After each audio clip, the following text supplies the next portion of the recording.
Welcome to Revolver Live, the gaming podcast that says forget the past, the future belongs to the nerds. Revolver Live is also a conversational podcast with 6 revolving topics. You can be a part of the show by submitting your topics for consideration at revolvergamescast@gmail.com. We go live every Sunday at 4 o'clock p.m. Eastern at Twitch. Yeah, really.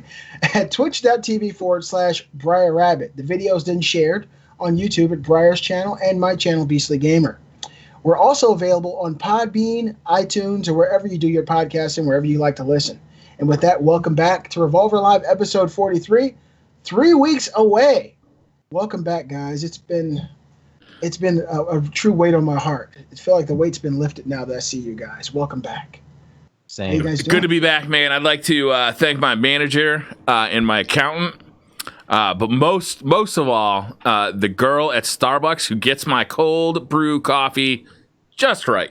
Just right. What's just right on your cold brew? I have to know. I feel like if I know how you like cold? it, I know you. Makes sense. It is good to be back, boys. What is happening? Right? It's been too Everybody long. looks good. We look rejuvenated. We look fresh. We look ready to mingle. You know what I'm saying? Yeah, I'm not gonna lie, Beasley, me and Wilson may have cheated a little bit in the interim. Well, we may have done a little side thing. Oh, yeah, I heard about that. Okay, all right. I just want to, get it out there. I want to, put that out there. Make sure that there's nothing being hidden. But we may have done another podcast together. A smaller one, probably. I mean, very small, very. Listen, scary. let me tell you like this, okay? Just like I tell Kate, do whatever you want to do, but as long as I see you on Sunday, we cool. That's what you tell Kate. Yeah. Hey. I'm okay with that. She here. Shit. That's all that mattered to me. Oh, my God. Welcome back, guys. It's been too long. I'm really happy to see you guys. Episode 43 of Revolver Live is going to be centered on a little thing that happened a couple of weeks ago, E3 2018. It's come and gone. This is going to be the post-mortem of what happened at E3. The things that really got us excited. We're not going to go tit for tat through every single announcement. It would just take too long, and this is a 2-hour show. So we're going to kind of congest it and put it into our own words and talk about the things that kind of got us moving on the show floors. I'm going to need a definition on congest it. Squeeze together. Oh, all let me just say, how about consolidate? We're going to consolidate. Okay? Fuck. It's been too long, for real. We basically missed E3, right? Like, we didn't do a show during E3, but I know I was watching, basically every press conference, and then, afterward, listening to all the, the hot takes of, what was on the show floor, what was actually playable and stuff like that. But it was weird not having the show during E3. It was weird not having the show. Yeah. I really missed it. And, of course, last week, for people who don't know, we would have had a show last week, but I was entertaining family. My uncle from Ohio came down, and he stayed with us, and we took him around, and we had a great time. Yeah, we were going to do the show just me and Wilson, but I found out that I had to go to a party. It's amazing how those things happen. I was like, they're busy. I guess I'll grind competitive in Destiny 2. I'm sorry you had to go through that, Wilson. It was a good day, actually. Was it? Okay. We were on point. Yeah. I kind of mentioned pre-show during the pre-show that Kate and I kind of fell into the Destiny trap. It started yesterday. We're really excited about what I guess the reset will have for us because we're really starting to figure out for the first time, really, what we should be doing in the game. We went car shopping yesterday. We didn't get anything just yet, but we wanted to see what was out there and kind of narrow down the prices we wanted and the plans that we wanted. And when we were out looking at cars, Kate and I decided when we got home we were going to start a game that we hadn't played yet. And so we were going to come home, feed the kids, have a good time, and then play Monster Hunter. What is it, Monster Hunter World? Mm-hmm. I think it's the name. We haven't even loaded that game up yet. Oh, no? No, we never even started it, never even made a character yet. And I bought it when it came out, so it's been waiting. Yeah, so it's been a lot of stuff. Shit, at this point, you might as well wait till it comes out on PC. Then no, we're going to play it on PlayStation so we can play it together. Right? You're not going to keep doing this to me. Is there not going to be crossplay with PlayStation and PC? That'd be amazing. PlayStation don't crossplay shit. I don't know. That's not true. They did Rocket League. They did They've done a few games. Well, they'll kind of dibble and dabble with PC, but they're not playing nice with their contemporaries. They like to dip their balls in it, but they won't go like full insertion. No, they'll just the tip. Just the tip. That's PlayStation. Just the tip. Yeah, that's why PC said just the tip, and he has like 5 kids. So I know what the fuck I'm talking about. And so when we got home, Kate was in the dining room taking care of the kids, and I came into the studio and I sat down and I loaded up my PlayStation and I looked at the games, and something told me to load up Destiny. Load it up. Yeah, so I started Destiny 2, and I opened it up, and I was looking at my 2 characters, and I called her in here and said, play Destiny with me. And we started going, and we started doing the Nightfall, and then we did the the Heroic Strikes, and we did Crucible, and we got home at 11 o'clock, we started playing the game at noon, and we went to bed at 1 a.m. Shit. Damn. That's a Destiny session. Tell me about it, right? And so we talked about it during our playthrough yesterday. We were just having so much fun with just one of our characters, getting. What is it? What changed for you? I think that when Wilson came and joined us for that Nightfall, and helped us get over that hump of that mid. What were we at? 345, Wilson, and we understood. You were at that wall, which and it was really, really hard for us to do anything else. It was like everything we did, we didn't get anything that pushed us any further. And then when we finally had the third, and we were able to complete it, and Wilson, of course, is very, very helpful, and we saw that, okay, wow, this really incrementally helped us, and we were able to go back, and we did a Nightfall ourselves.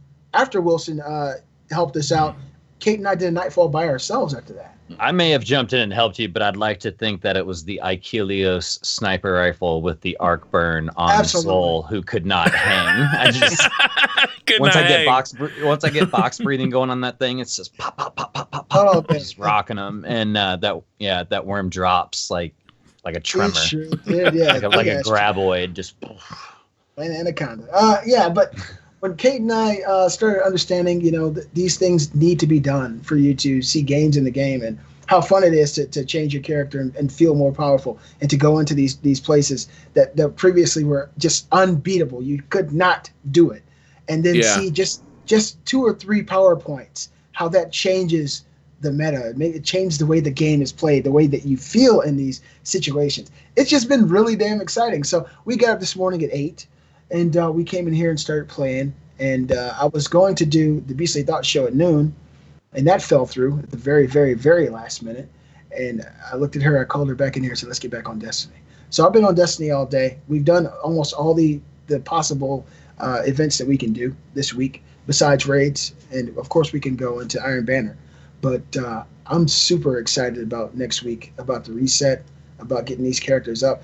I would think the way I've been thinking about Destiny, doing it with one character would kind of burn you out, but it only made me want to get in there with my other characters and get them to that same fucking place. So now all my characters at 354, 355 light. I'm running out of things to do. Are you? Yeah. Warmind's awesome. Things to do. All my characters are 385 except my Titan, which is 384. I got all the EP weapons. I got all the trials. I haven't gotten one of them yet.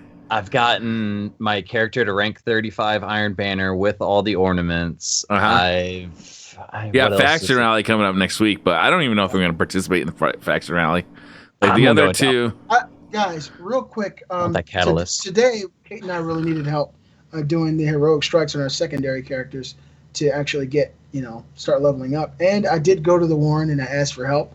And I asked a few people. But the person Where'd you go? Did you go to the Discord? No, I just went right in PlayStation, to our clan. Oh, okay. And the Gin Giraffe came through, and a very kind gentleman from South Africa. And he said, from South Africa. I said, I'm from there too, someplace. And right from there, we hit it off.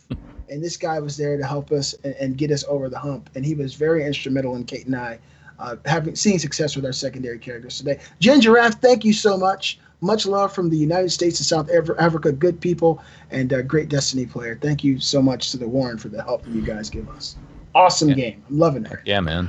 So I don't know why I'm saying this shit. I shouldn't be saying it, but I'm having so much fun. It's funny that you're talking about Destiny because I'm like getting to the point right now. I don't even think I'm as far into Warmind as Wilson is because I haven't gotten any of like the Akhelos weapons. But I'm kind of like seeing, okay, what am I going to start playing for summer break here? Because like I'm kind of getting in that mood where I kind of want like a PUBG break like I took last year, where I just kind of I expanded my horizons for the summer. I streamed some other games. Like I got away from Destiny for a little bit, and I'm getting that feeling right now. Like it's, I'm really excited for the Forsaken that's coming out in September, but like I'm kind of getting to that place where let's see what else is out there. Let's see what else I can play. Like E3 really it got me excited for video games in general, right? So now I want to play some video games in general. Did I mute you guys? I can't hear you guys. Either one of you guys. No, I had myself. Oh, you guys keep muting your microphones. He was coughing. I was farting. That's amazing. Kidding, he's not kidding. That's great. I feel you, man, because I'm to the point now to where the only thing that I need to do, and I've gotten the new raid done with you guys on PC, that one run that we got in. I need to do it on console and get the 2 weapons out of there. Do the two remaining faction rallies. That'll, so I can get the last 2 catalysts, and then after that, man, the last thing I have to do is go after that Redrix's Claymore. That big swinging I do want to do that, man. Like I really want to do that, but I don't want to do it on PlayStation. Tough. Like I want to do it on PC. And dude, can't you love them both equally? I can. I do love the console that has everybody on it. Shit. Look, Beasley, I'll be completely honest with you. Is that now that I'm so invested in my characters on the PC, it's not even the frame rate, it's not the controller. I could get over both of those things. When I play for an hour, I like forget about the frame rate altogether. And I can play with a mouse and keyboard if I want to on PS4. It's just repeating the grind. Like maintaining 6 characters for me, I wasn't able to do it in Destiny 1 with PS4 and Xbox One, and I'm not able to do it now with the PC and the PS4. That's just as I understand. It's the fact of the matter. If there was cross save, man. Why isn't there? I can help you out with this because I too am looking for a summer game to play, and I like playing Destiny 2. So if you'd like me to get your console character up, I would be more than happy to do that. I love playing this game. Plus, I get to walk in the shoes of Briar Rabbit. I'm going to teabag everyone. Yes. Be mean to everybody. People say, hey, Briar, how you doing? Say, fuck you. Fuck you, man. Eat it. Eat a dick. Yeah. Just be toxic. But like, Bagadix.com, motherfucker. It's crazy because like the way that competitive ranked works is that you'd think like, your first 10, 15 games are going to be pretty easy, you know what I mean? And then it starts rolling into getting sweaty. No, right off the bat, you are matched up against people with similar KDs, similar skill base. And shout outs to Earthquake Weather, some of the boys. We got sweaty the other night in competitive. It was Swag, Panda, and Big Soup. And Big Soup. We got matched up against Pure Chill. We got matched up against Pure Chill. Like that sounds like a rap times. Yeah, we the NWA revival band comes out with Big Soup, Panda, and yo, they were some straight killers, man. Especially Swag. He was really good. But we ran into Pure Chill like 3-4 games. Like, dude, it was because we got DDoS for the first time. And popped my DDoS cherry. That was an experience. That was a roller coaster. They fucked up. That should be based on.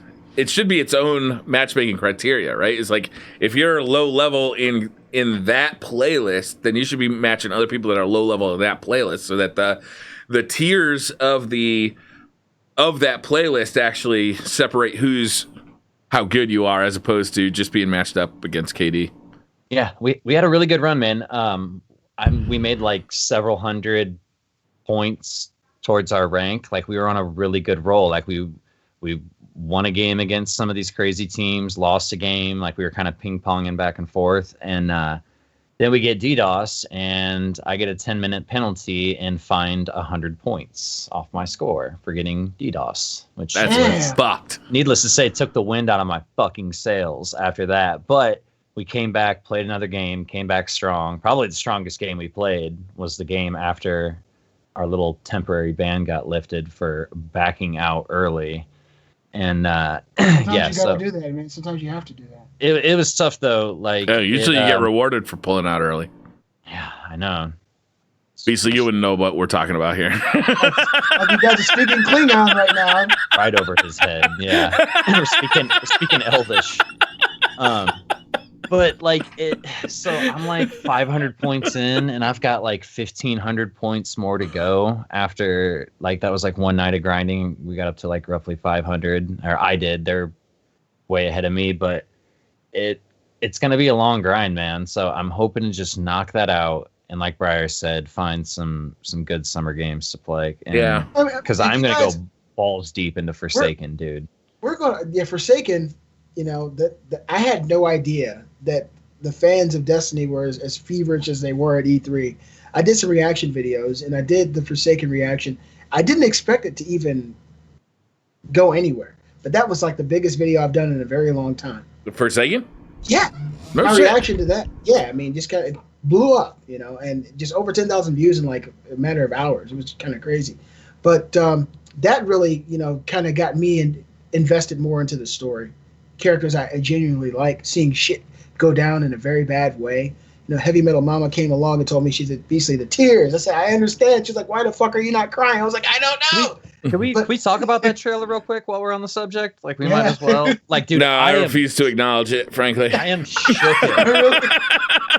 It didn't happen, brother. It didn't happen. It's like Indiana Jones and the Crystal Skull. I just refuse the fact that it exists.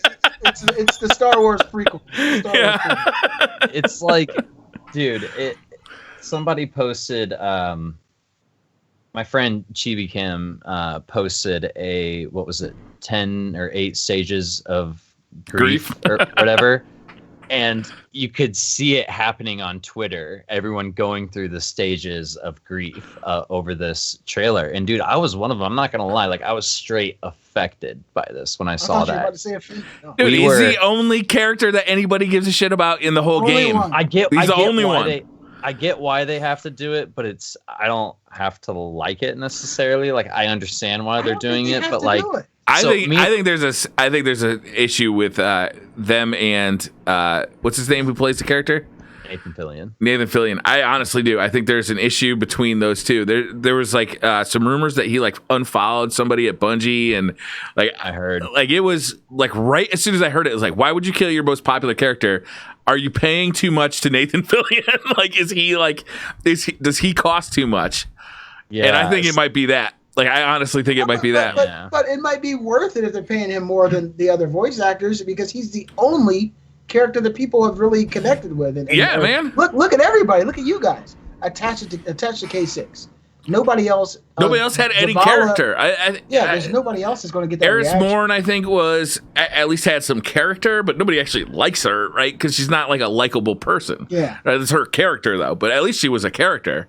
Zavala is basically a blank slate. I guess who's the Crucible guy, Wilson? Shaxx. He's pretty fun, but he's not. I love Shaxx. I would be upset if something happened to Shaxx, but like Zavala got all dad mode on me in Warmind. Like, what are you doing here, Guardian? Motherfucker, like when the Cabal were rushing down the city, you were like, oh, you don't need my help or guidance anymore. Like, I'm an equal.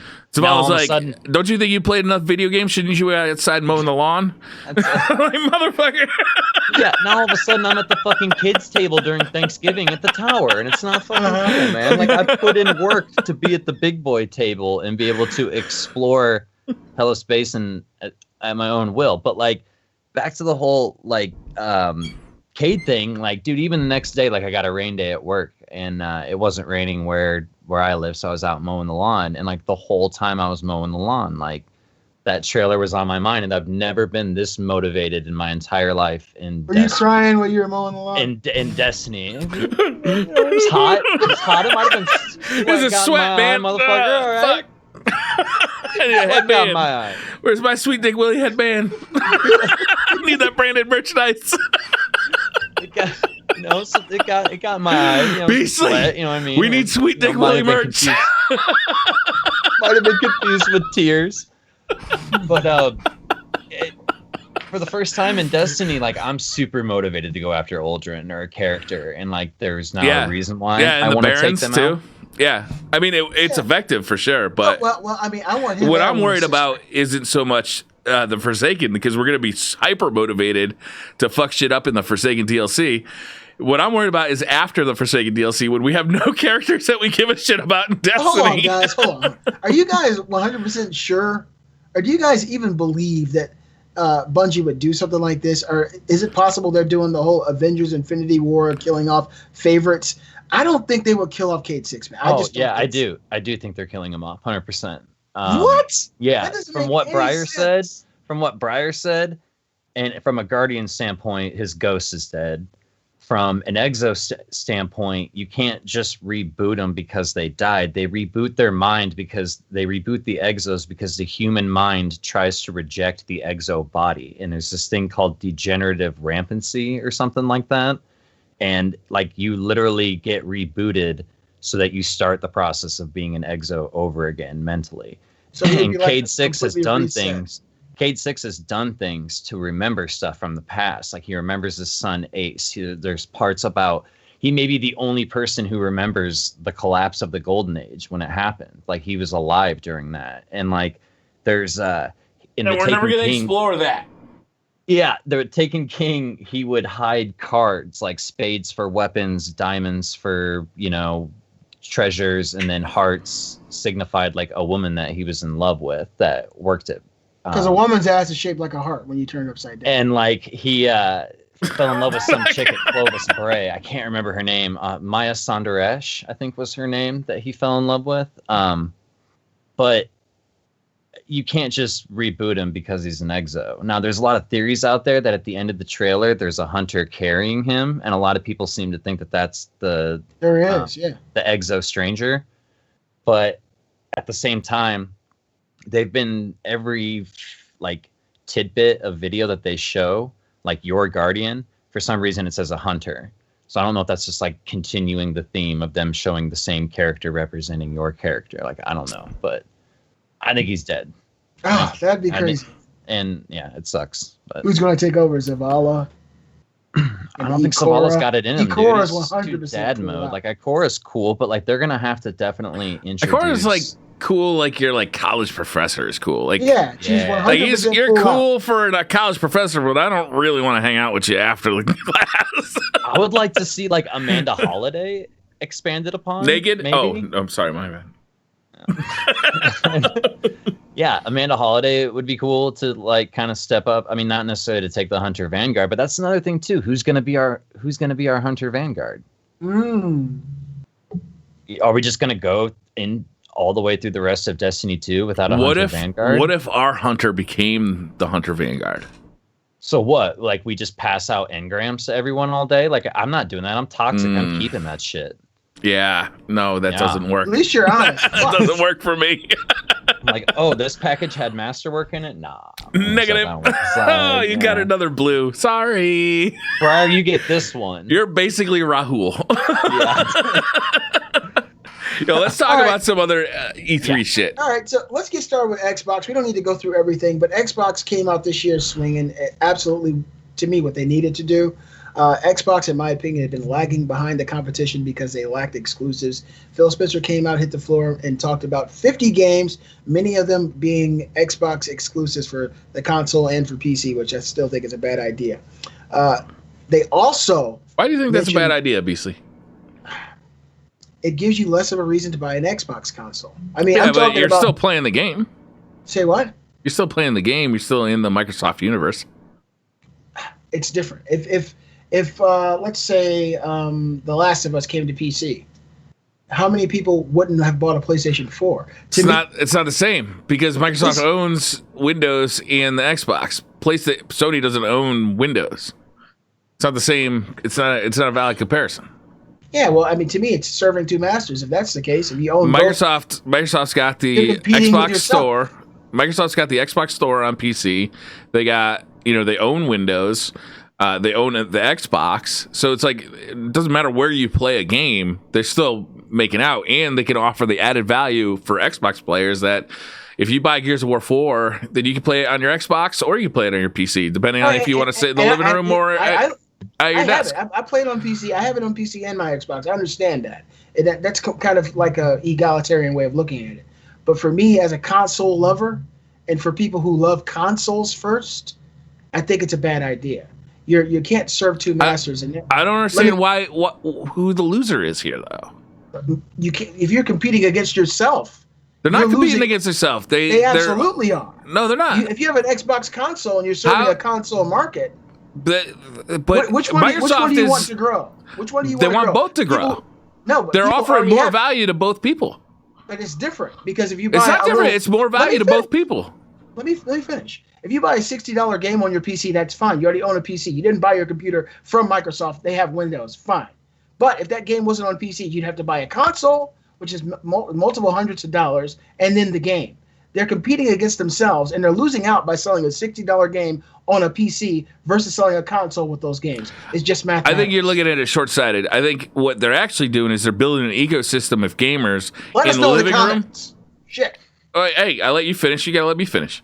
I'm sorry. They're building an ecosystem of gamers in the living room and in the office. So it doesn't matter if you like gaming on a PC or on a couch or wherever you are, you're still a Microsoft gamer, right? You're still in the Microsoft ecosystem. You're buying stuff from the Microsoft Store. Doesn't matter if you own an Xbox or a PC, you're in their ecosystem. They're not serving two masters, they're serving one master, and that's Microsoft's wallet.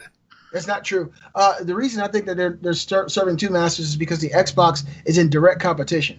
No, it's not. It's with PlayStation. With PlayStation. I don't know if it's like PlayStation and Nintendo. I think you're both right, but I think that they're looking at gaming trends right now, and most people are probably playing their games on a PC more than console. And I do think that within the next couple of years, we are going to see a massive push towards PC gaming, more than there already is now.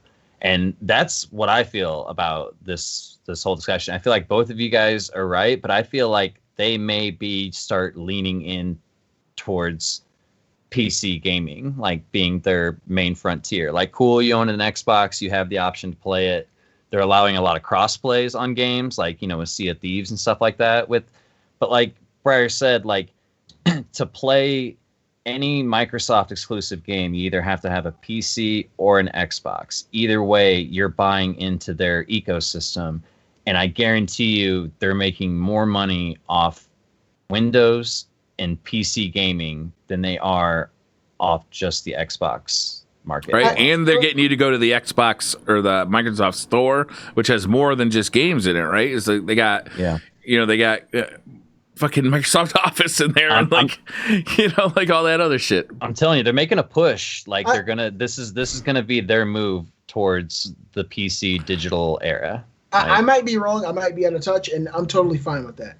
I feel like moving towards that PC kind of infrastructure is probably it's too soon for me, in my opinion. Do you guys think? Let me. This is a little beside the point, but do you guys think that? I mean, I think we're all convinced for sure. Like it's pretty easy to figure out that there's new consoles on the horizon, right? In the next 2 years or so, like the Xbox and PlayStation are coming out with new consoles.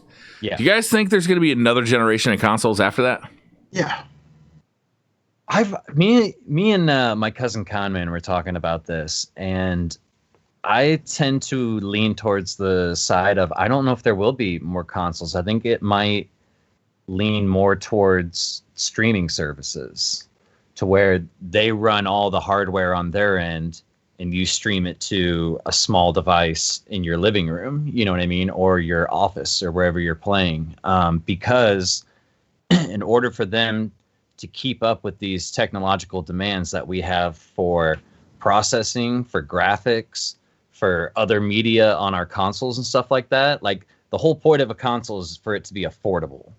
And if you're paying $2,000 for a console, why would you limit yourself spending $2,000 to one platform when you could just get a PC, you know what I mean? And a much better one for that matter. Mm-hmm. So like, I do think that like we are plateauing in a sense of how much a console costs versus how much power it's going to provide. Because if we're wanting a lot of this power that we want in our home consoles, we're going to have to pay for it. This isn't just going to manifest out of, you know, unicorns and rainbows. Like money makes that shit work. You know what I mean? So like, if you want it, if you want your consoles to be affordable, I don't think we can really complain about the power that they have currently. But like, I do think it is leaning towards, we're going to be streaming a lot of our games off some massive servers and hardware somewhere else. And there's good and bad things to that.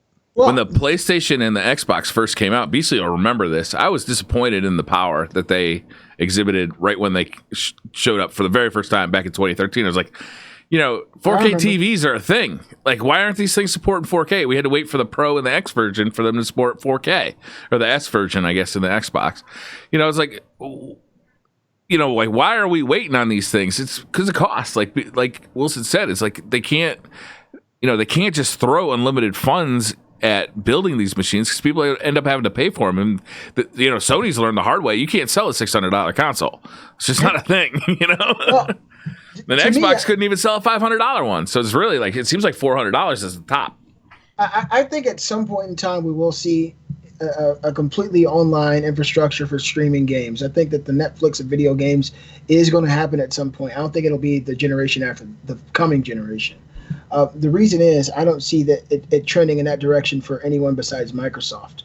The juggernaut right now in the gaming world is Sony, and it doesn't appear that they're really focusing on the internet ecosystem or the computerized or streaming service. It seems that they're focusing on their consoles. They're focusing on keeping hardware at a reasonable price for consumers, and it appears that Nintendo's doing the same thing. And if we've learned anything, you know, Nintendo's not getting out of the console game anytime soon. Right. So, and if we look at right now, we're 5 years into this game generation. They've already iterated and made new hardware, and they've already said, Phil Spencer said, the next Xboxes. So they're already working on more than one SKU for the new Xbox. Well, of course, there's going to be 5 models of the next one. And of course, they're working on multiple ones. There's going to be the Xbox 2X and the Xbox 2 Slim and the Xbox 2 slightly slimmer. Yeah. Ooh, I want that slightly slimmer. The reason they're doing it is because they're looking at what is going on now, and the trends that are happening now is that people are buying these consoles in droves. People, I mean, the PlayStation 4 is on track to be as popular as the PlayStation 2. I think the consoles right now. What's that? I'm sorry, Briar. I think the consoles right now are benefiting greatly by a couple of things. Video graphics cards basically being like crazy expensive because of unforeseen issues with, you know, cryptocurrency mining, and RAM prices being incredibly expensive because of basically, well, it's a different story, but I think right now, like if you were to compare, actually, if you were to compare like an Xbox One X or a PS4 Pro to a computer that you could build for $500 in early 2017, they'd get blown away. Right now, it's a different story because graphics cards prices went crazy and RAM prices went crazy. But how does Microsoft and Sony keep up with that? They got to put together a box that can compete with, you know, what people are seeing in E3 demos on PC. Like Cyberpunk, there's no way that game's coming out looking like that on an Xbox One or a PS4. I'm sorry, it's not happening.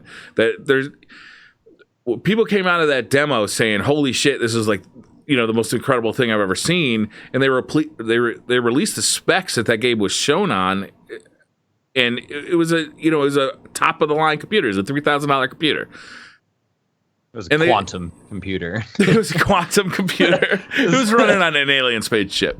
It's like, so like, but at the same time, you got like something like an NVIDIA Shield, right? For $200, you can buy this NVIDIA Shield, and you can play any new game at 1080p high quality settings, but you stream it off the internet. And like that technology, I think, is going to get better.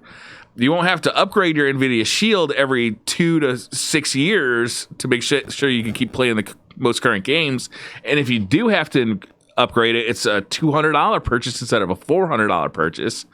So if all this stuff is getting run off site, your library is off site, That's very appealing.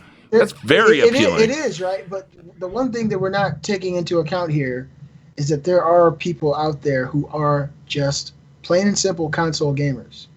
There are people who played on the PlayStation who have memories of, playing Castlevania. There were people Let me finish, 5 years ago who were plain and simple, I own DVDs. I don't want to go to rent the store. Yeah, I don't want to use Netflix. A person like me, people change their fucking mind, man. They're not taking away console gaming. They're taking away the platform at which you play them on. The only difference is instead of having an actual console with a disc tray and all this stuff in it, you're just having something with a controller in your hand, streaming it from somewhere else. I don't know, man. Beasley, remember the conversation we were having like 4 or 5 years ago, and we were talking about how disc-based gaming will never go away because people want to have it in their collection. Yeah. And meanwhile, GameStop's looking for a buyer because nobody's buying disc-based games anymore. Everybody, on PS4 and Xbox and Switch, everybody's buying them digitally because it's so much more convenience. GameStop's trying to sell Funko Pops instead of video games because nobody's coming in the store to buy video games anymore. I've been buying all my physical games off like eBay or Amazon and stuff. You know what I mean? Like, I don't think it's necessarily the need for physical games is going away. I just think that the means at which people are purchasing them, like, I could go to GameStop. Sure, I could do it at home for free and not have to waste your gas. Yeah, or I could go to GameStop, like do what Beasley said, or I could go to GameStop and have to listen to the guy try to sell me on one of their damn cards for the next 20 minutes the whole time I'm standing in line. It comes with a free issue of Game Informer, though. Yeah, have you heard of Game Informer? Some chick at GameStop gave me a lifetime membership. I swear to God, I thought blowjob was coming out of those lips. I'm like, God damn, I have like 3 issues of Game Informer coming every month. And this is what's going on at fucking E3, guys. All right. I do like having a physical copy of the game. I don't give a shit. I really don't. You don't? No, I find digital copies are much more convenient, especially if I own multiple versions of the same console, because if I got a PlayStation up here in my office and a PlayStation downstairs in my living room, and I go to play a little Destiny in the living room, I'm like, fuck, the disc is upstairs, so I got to run upstairs, go get the disc, bring it back down. That's the reason I'm digital, because we game share as well. Yeah, it's a pain in the dick. Makes things much more convenient. Yeah. But you guys have known for years I've been a video game collector. I love collecting stuff. On my Xbox, I have physical versions of games. On my Switch, I have physical versions of games because I don't game share. I do like to I like to hold something in my hand that I paid for. I don't like there to be an outage or an internet issue that stops me from accessing something I rightfully paid for. And that's something that Sony fans at least know about from 2011 when we couldn't play the games we paid for 3 months through PSN. And to me, that's not right. If I pay for something, I want to be able to access it at any time. And one major issue is the prospect or possibility that one day these servers might go down. Sony might completely go bankrupt. Anything could happen. And we could lose access to all the games we paid for through digital download. And that would be a huge catastrophe for everybody who bought digital. And I can't wait to see Briar's YouTube video in 15 years on that. But let us continue. Someone will find out a way to crack it. Anyway. What did you guys think about Microsoft opening up these new studios? You guys think that was a good idea? The Initiative Playground Games, Ninja Theory, that blew my mind. Because Ninja Theory, of course, made Hellblade. They made Heavenly Sword. Some of these great games now owned by Microsoft. Undead Labs, of course, you guys know, and Compulsion Games. You guys think these are good gets? Do you think that they? Yeah, it's huge, man. Yeah, it's huge. One of them is opening up in Santa Monica too, so it's like going to be a direct competition. They're going to be in direct competition for basically people who make games, for programmers, for developers, with Sony Santa Monica, right? Yep. Like that's kind of a move right there. But yeah, I mean, that's the thing Microsoft needs. They need exclusives. Like, I think that Microsoft makes the better console right now, kind of by a long shot. Sure. But like, there's not really any compelling reasons to buy it, because if you're already a Sony owner, then you can play most of the big games on either console, and you also get God of War. You get a bunch of Sony exclusives that are really exciting. Whereas Microsoft's got Gears of War 4. They showed Gears of War 5, Halo. They got some long in the tooth exclusives. Okay, I want to ask you guys, what did you think? Were you excited when you saw Crackdown 3? I saw that. It wasn't my kind of game. No, I love Crackdown 1. They lost me with Crackdown 2. Yep. Crackdown 3 has been delayed so many times I have no faith in it. Exactly. This ought to get you excited, Briar. Cuphead, the delicious last course. I don't want to go through every one of these games one by one because I don't care about like 90% of them. Cuphead, yeah, great, more DLC. I doubt I'll play it. I had enough of Cuphead. Yeah, well, we're having a discussion on E3, so I wanted to hit on a couple of these topics. Yeah. I want to talk about the next game on this list, though, because Cyberpunk 2077, the demo was okay. I'm sorry, not the demo, but the trailer they showed at the conference was okay. Like, it showed graphically a cool world, but what really got me excited for this game, other than the fact that Witcher 3 is the best game of all time, and this is made by the same people, is the fact that people who actually went and saw the demo, there was a closed door demo for this game, came out of there hyped about it. And these are like jaded press people, right? Like I'm talking about Austin Walker from Polygon, or not Polygon, from wherever the fuck he's from. I'm talking about guys from Giant Bomb. I'm talking about these are people who look at this stuff all the day. Yeah, critics, man. So this game is running and they got to play it. They did not get to play it. They got to watch a gameplay demo of somebody playing it. But it was gameplay. Right? It's going to be a first-person game in the Cyberpunk 2077 world. They said it's an incredibly dense world. It takes place in an open world where, imagine kind of like a Grand Theft Auto type of world with you can jump in cars, you can walk around freely, but with like a level of attention that you would expect out of The Witcher 3. And a level of graphic fidelity that was just outstanding. I saw Paris from, is it Gamertag Radio, the podcast he's on? I think so. I think it's Gamertag Radio. There's a picture of him coming out of the demo, just like beaming. Unbelievably happy. Like this, whatever this demo was, it was really impressed people. And, coming from the guys who made Witcher 3, again, the best game ever made, this is really exciting stuff.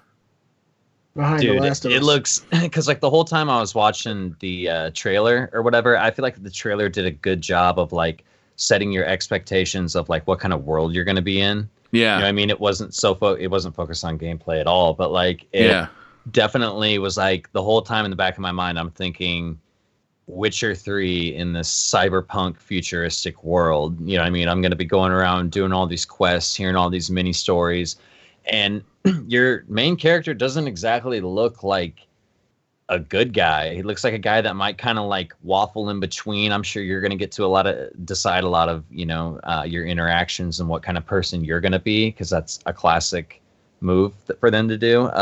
But it got me really pumped, man, because there is when the Cyberpunk 2077 logo came on, there was this just almost kind of an 80s vibe to it. Oh, yeah, I mean? Just super. It's super cool. Yeah, and it just, I don't know, man. Like you said, Witcher 3, one of the greatest game of all time. This is gonna be something special, man. I cannot wait.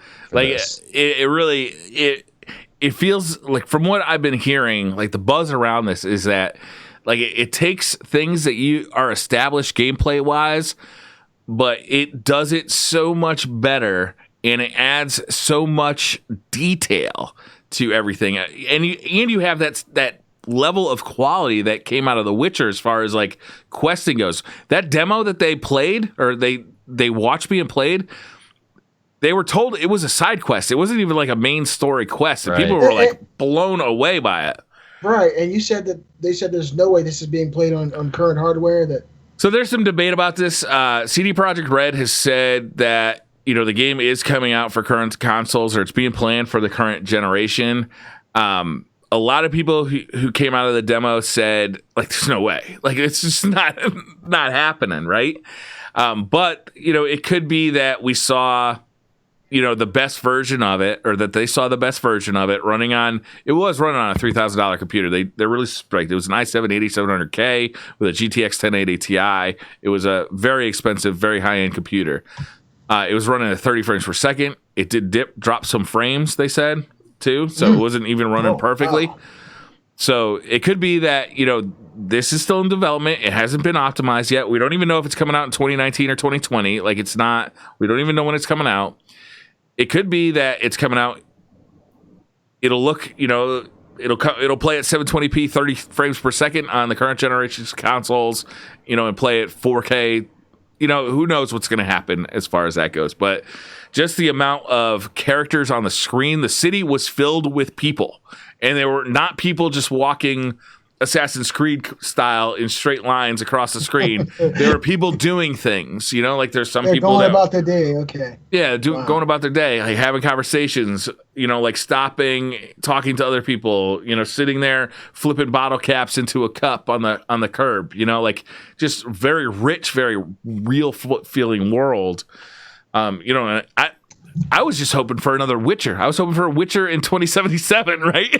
This is something different. This is a hugely ambitious project from CD Projekt Red.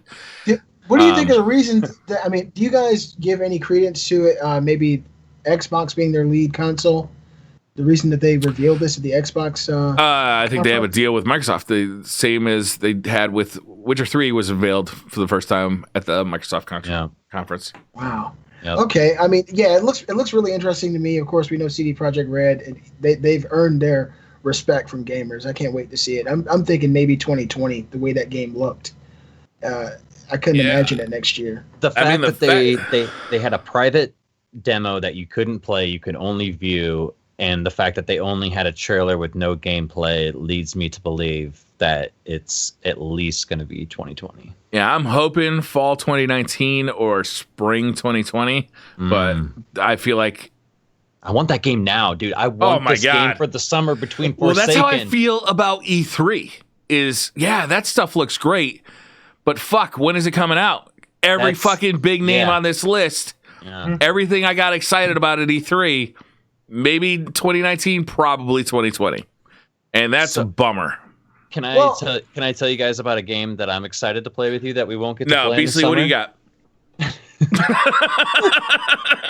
Does it start with an F? It starts with an F, Beasley.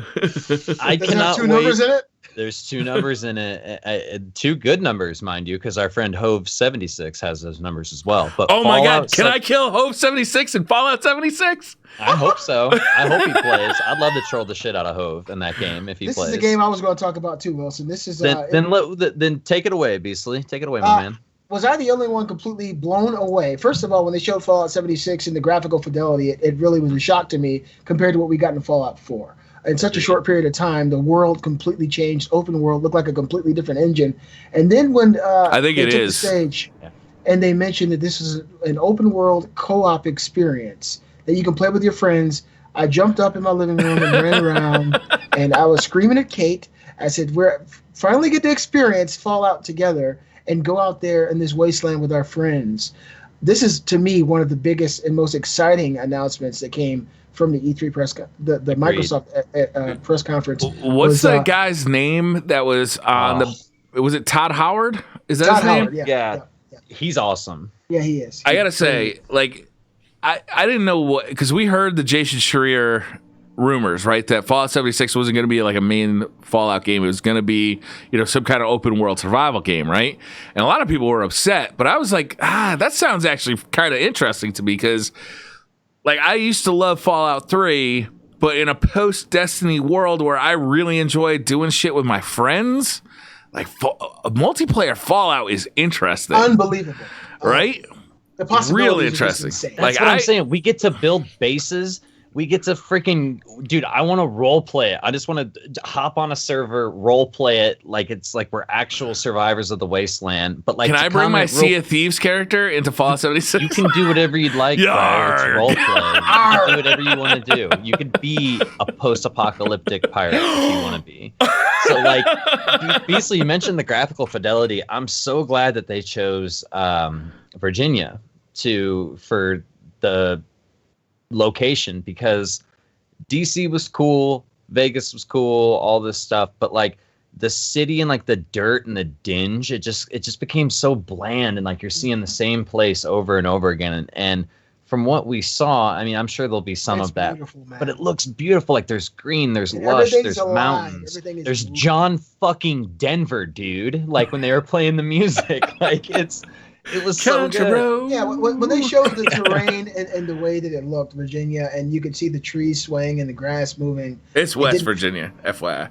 Okay. I'm only correcting you now because the comments are going to do it later. True. West Virginia. When they showed the way that the world seems to be alive, that to me was a huge contrast to what we've seen in the past in Fallout games. And to have us together fucking around in this world, going out there drinking Nuka-Colas. Fucking around in the Fallout world, man. That's going to be fun. Like, we get to build bases, find nukes. Oh, we can go around and find other codes with players and nuke the shit out of whoever we want to. Or maybe Briar will go full pirate on us and nuke us. I might do it. You don't know. I might. Maybe I'm going to play it straight. Maybe I'm not. Yeah. Dude, we can almost see like a YouTube series out of this damn thing. Like, you know what I mean? Just like the adventures in the Fallout wasteland with your friends. And like, dude, me and my boys that I've played games with for forever, we have always talked about a Bethesda game that we can play with our friends with up to like 4 people. First time ever, guys. That isn't a fucking MMO like Elder Scrolls Online. And I'm not hating on Elder Scrolls Online. It's just, it's too much multiplayer for me. I just wanted a few intimate interactions with my friends where we can go in, make progress together. I can find an item, drop it on the floor for one of you guys to pick up because it goes best with your build or whatever you're trying to do.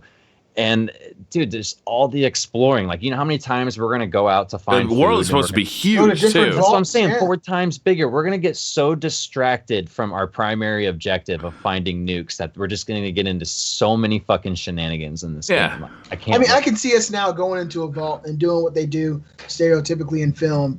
And Briar says, "Guys, we do this faster if we all separate." And then we all separate and go our own fucking way and get killed. I'm really excited about this, guys. There's a couple of things that I really want to know before I get super excited though. Like, I want to know how many people spawn into a world. Like, I really want to know that. He said a few dozen. He said a few dozen? Yeah. He also said you won't select a server, that like it'll just put you. So I'm curious as to how this is going to work with your bases. Because if you put a base down and you don't join that server, is it going to take you a while to find one because of what he said, what they said, they might have said this in an interview afterward, is that if you quit your game and start again, then your base will move to the same spot on the new server, and if that spot is already filled, it'll move to a different spot. Your base will move to a different spot, or you'll just go to a different server? They said a different spot, I believe. Ooh, continuity, rip. I don't know. Like, there's things I want to know still about this game, but I gotta say, like, just the aspect of fucking around in the Fallout world with my friends, like, that just sounds fun right away. So I'm definitely looking forward to that. All right, so a game I want to quickly mention, because I don't know if you guys are even into this, but a game that really got me hyped, super excited, looks beautiful, can't wait to play it. Kingdom Hearts 3. Yeah, I don't give a shit. I figured. Wilson, have you ever played a Kingdom Hearts game? And if so, I played the original. I'm gonna pee while you guys are talking about this. Absolutely loved it. Briar's like, I'm gonna piss while you guys are talking about this. I played the original, absolutely loved it, and I don't know, man. I haven't played another one since, and like I just had this fear of just like it's not gonna live up to the original. Oh, it does. Kingdom Hearts 2. It probably wouldn't stand, the test of time now compared to what we see. Isn't there the redone 2? Yeah. They're all been remastered and stuff. So yeah, you can actually get it. But Kingdom Hearts 2 is just totally just amazing. This is going to be beautiful, and you can see what they're doing with the worlds. They take extreme care with the details of each of these Disney worlds. Like noticed that. Yeah, you saw the Pirates of the Caribbean, and whenever you go into these worlds, Sora takes on the aesthetic of whichever world he's in. Okay. So that's Sora in like a realistic world. And of course in Kingdom Hearts 2, you saw him go into the Lion King and he was a lion. I mean, I want to see the stuff they're not showing us, because we know that Disney owns virtually everything now. Is that what it is about Kingdom Hearts games for you? Is that you get to immerse yourself in these worlds, all these different worlds, and you have to go through them to reach your objective. And while you're in these worlds, you usually end up helping a pivotal character from these worlds, someone from the Disney films. So previously, of course, it was all the cartoons. You meet the Little Mermaid, you talk to her, you go to Aladdin, you help Ariel. But yeah, and so now the stuff they haven't seen, I think, is going to be the most exciting shit, like the Avengers films, Star Wars, stuff like that. I saw they were crossing that stuff over. That stuff is going to be in this game. They just haven't shown it yet. They're going to, if you look at Wreck-It Ralph 2, they got the Avengers in that. And so I can't imagine them not having the Avengers in this and not having Star Wars in it and not having all these other great Disney properties. And the stories are always done so well. It's really on par with most of your, full-fledged AAA Final Fantasy experiences. So I'm really excited about it. I'm sure people in the comments are excited about it. If you guys don't know, or if you do know, let Briar know what he's missing, because Kingdom Hearts is the shiznit, man. It's truly, truly gangsta. So what else did you guys see at the Xbox? Welcome back, Briar. What'd you guys think about the Halo Infinite teaser? I mean, talk about a game that we're not going to see for a long time. Yeah. Dude, anything Halo, I'm all about, dude. I love the lore of Halo. Like, I even played Halo 5. Like, I really enjoyed it for a while. I didn't enjoy it. There was some mention that Halo 5 and Master Chief Collection might be coming to PC, right? There's some hinting about that. Really? Yeah. Ashcliff said Briar just made us sit through the Fallout shit, but now he leaves. That's how Briar rolls, man. I had to pee, man. He don't want to. I drank like 3 beers. It looks really cool, man. Like I said, anything Halo. I just wish we could have got to see more. Like, maybe if they would have held off until next year. Clearly early in development, right? Like, but oh my god, the engine they're using, graphical fidelity of that trailer. Like, I don't know if that's what we can expect, like graphically from the next Halo. Then that's not coming out on an Xbox One, right? That's the next. That's at least the X. If they're building it for that engine, Briar, I mean... Well, keep in mind, we saw a trailer. Okay? Yeah, imagine a launch game, though. Imagine a launch Halo game for Microsoft's next console. Oh man. Because I imagine we'll see a little bit more about it next year, but we probably won't even get maybe we'll get a release date next year. Yeah, my guess is they're targeting the launch of the next Xbox. But I mean, the fidelity, what that trailer looked like, and with the like, there was a part where there's like a warthog like jetting like down like a path. It looks so good, man. It looks incredible. Almost real, bro. Yeah. It looked real nice, and like just the name Infinite, just somehow it conjures up. This is more than just Halo 6, right? Yep. This is something a little bit more than that, and I'm hoping that's what it is, because I'm a little tired of the Halo formula at this point. I'll be honest. I'm a little bored with it. I bet it adopts RPG elements. I guarantee it. I would like to see that, maybe some open world, and like, I mean, if you go back and play the first Halo. For its day, I mean, it had massive areas to explore, on your Warthog. Like that first open world level, it's not open world, but that first level where you felt like it. It sure did. Back in the day, it did. Yeah. Like, I'd be very excited. Looking for them skulls and shit. That's right. It took forever, dude. You're like, how in the hell am I gonna find these things? Like, you had to look it up on the internet, and you're like, some of the areas that you could fly, and there were areas that you could fly out to, and maybe only had one little pack of enemies that you could encounter. And there's some.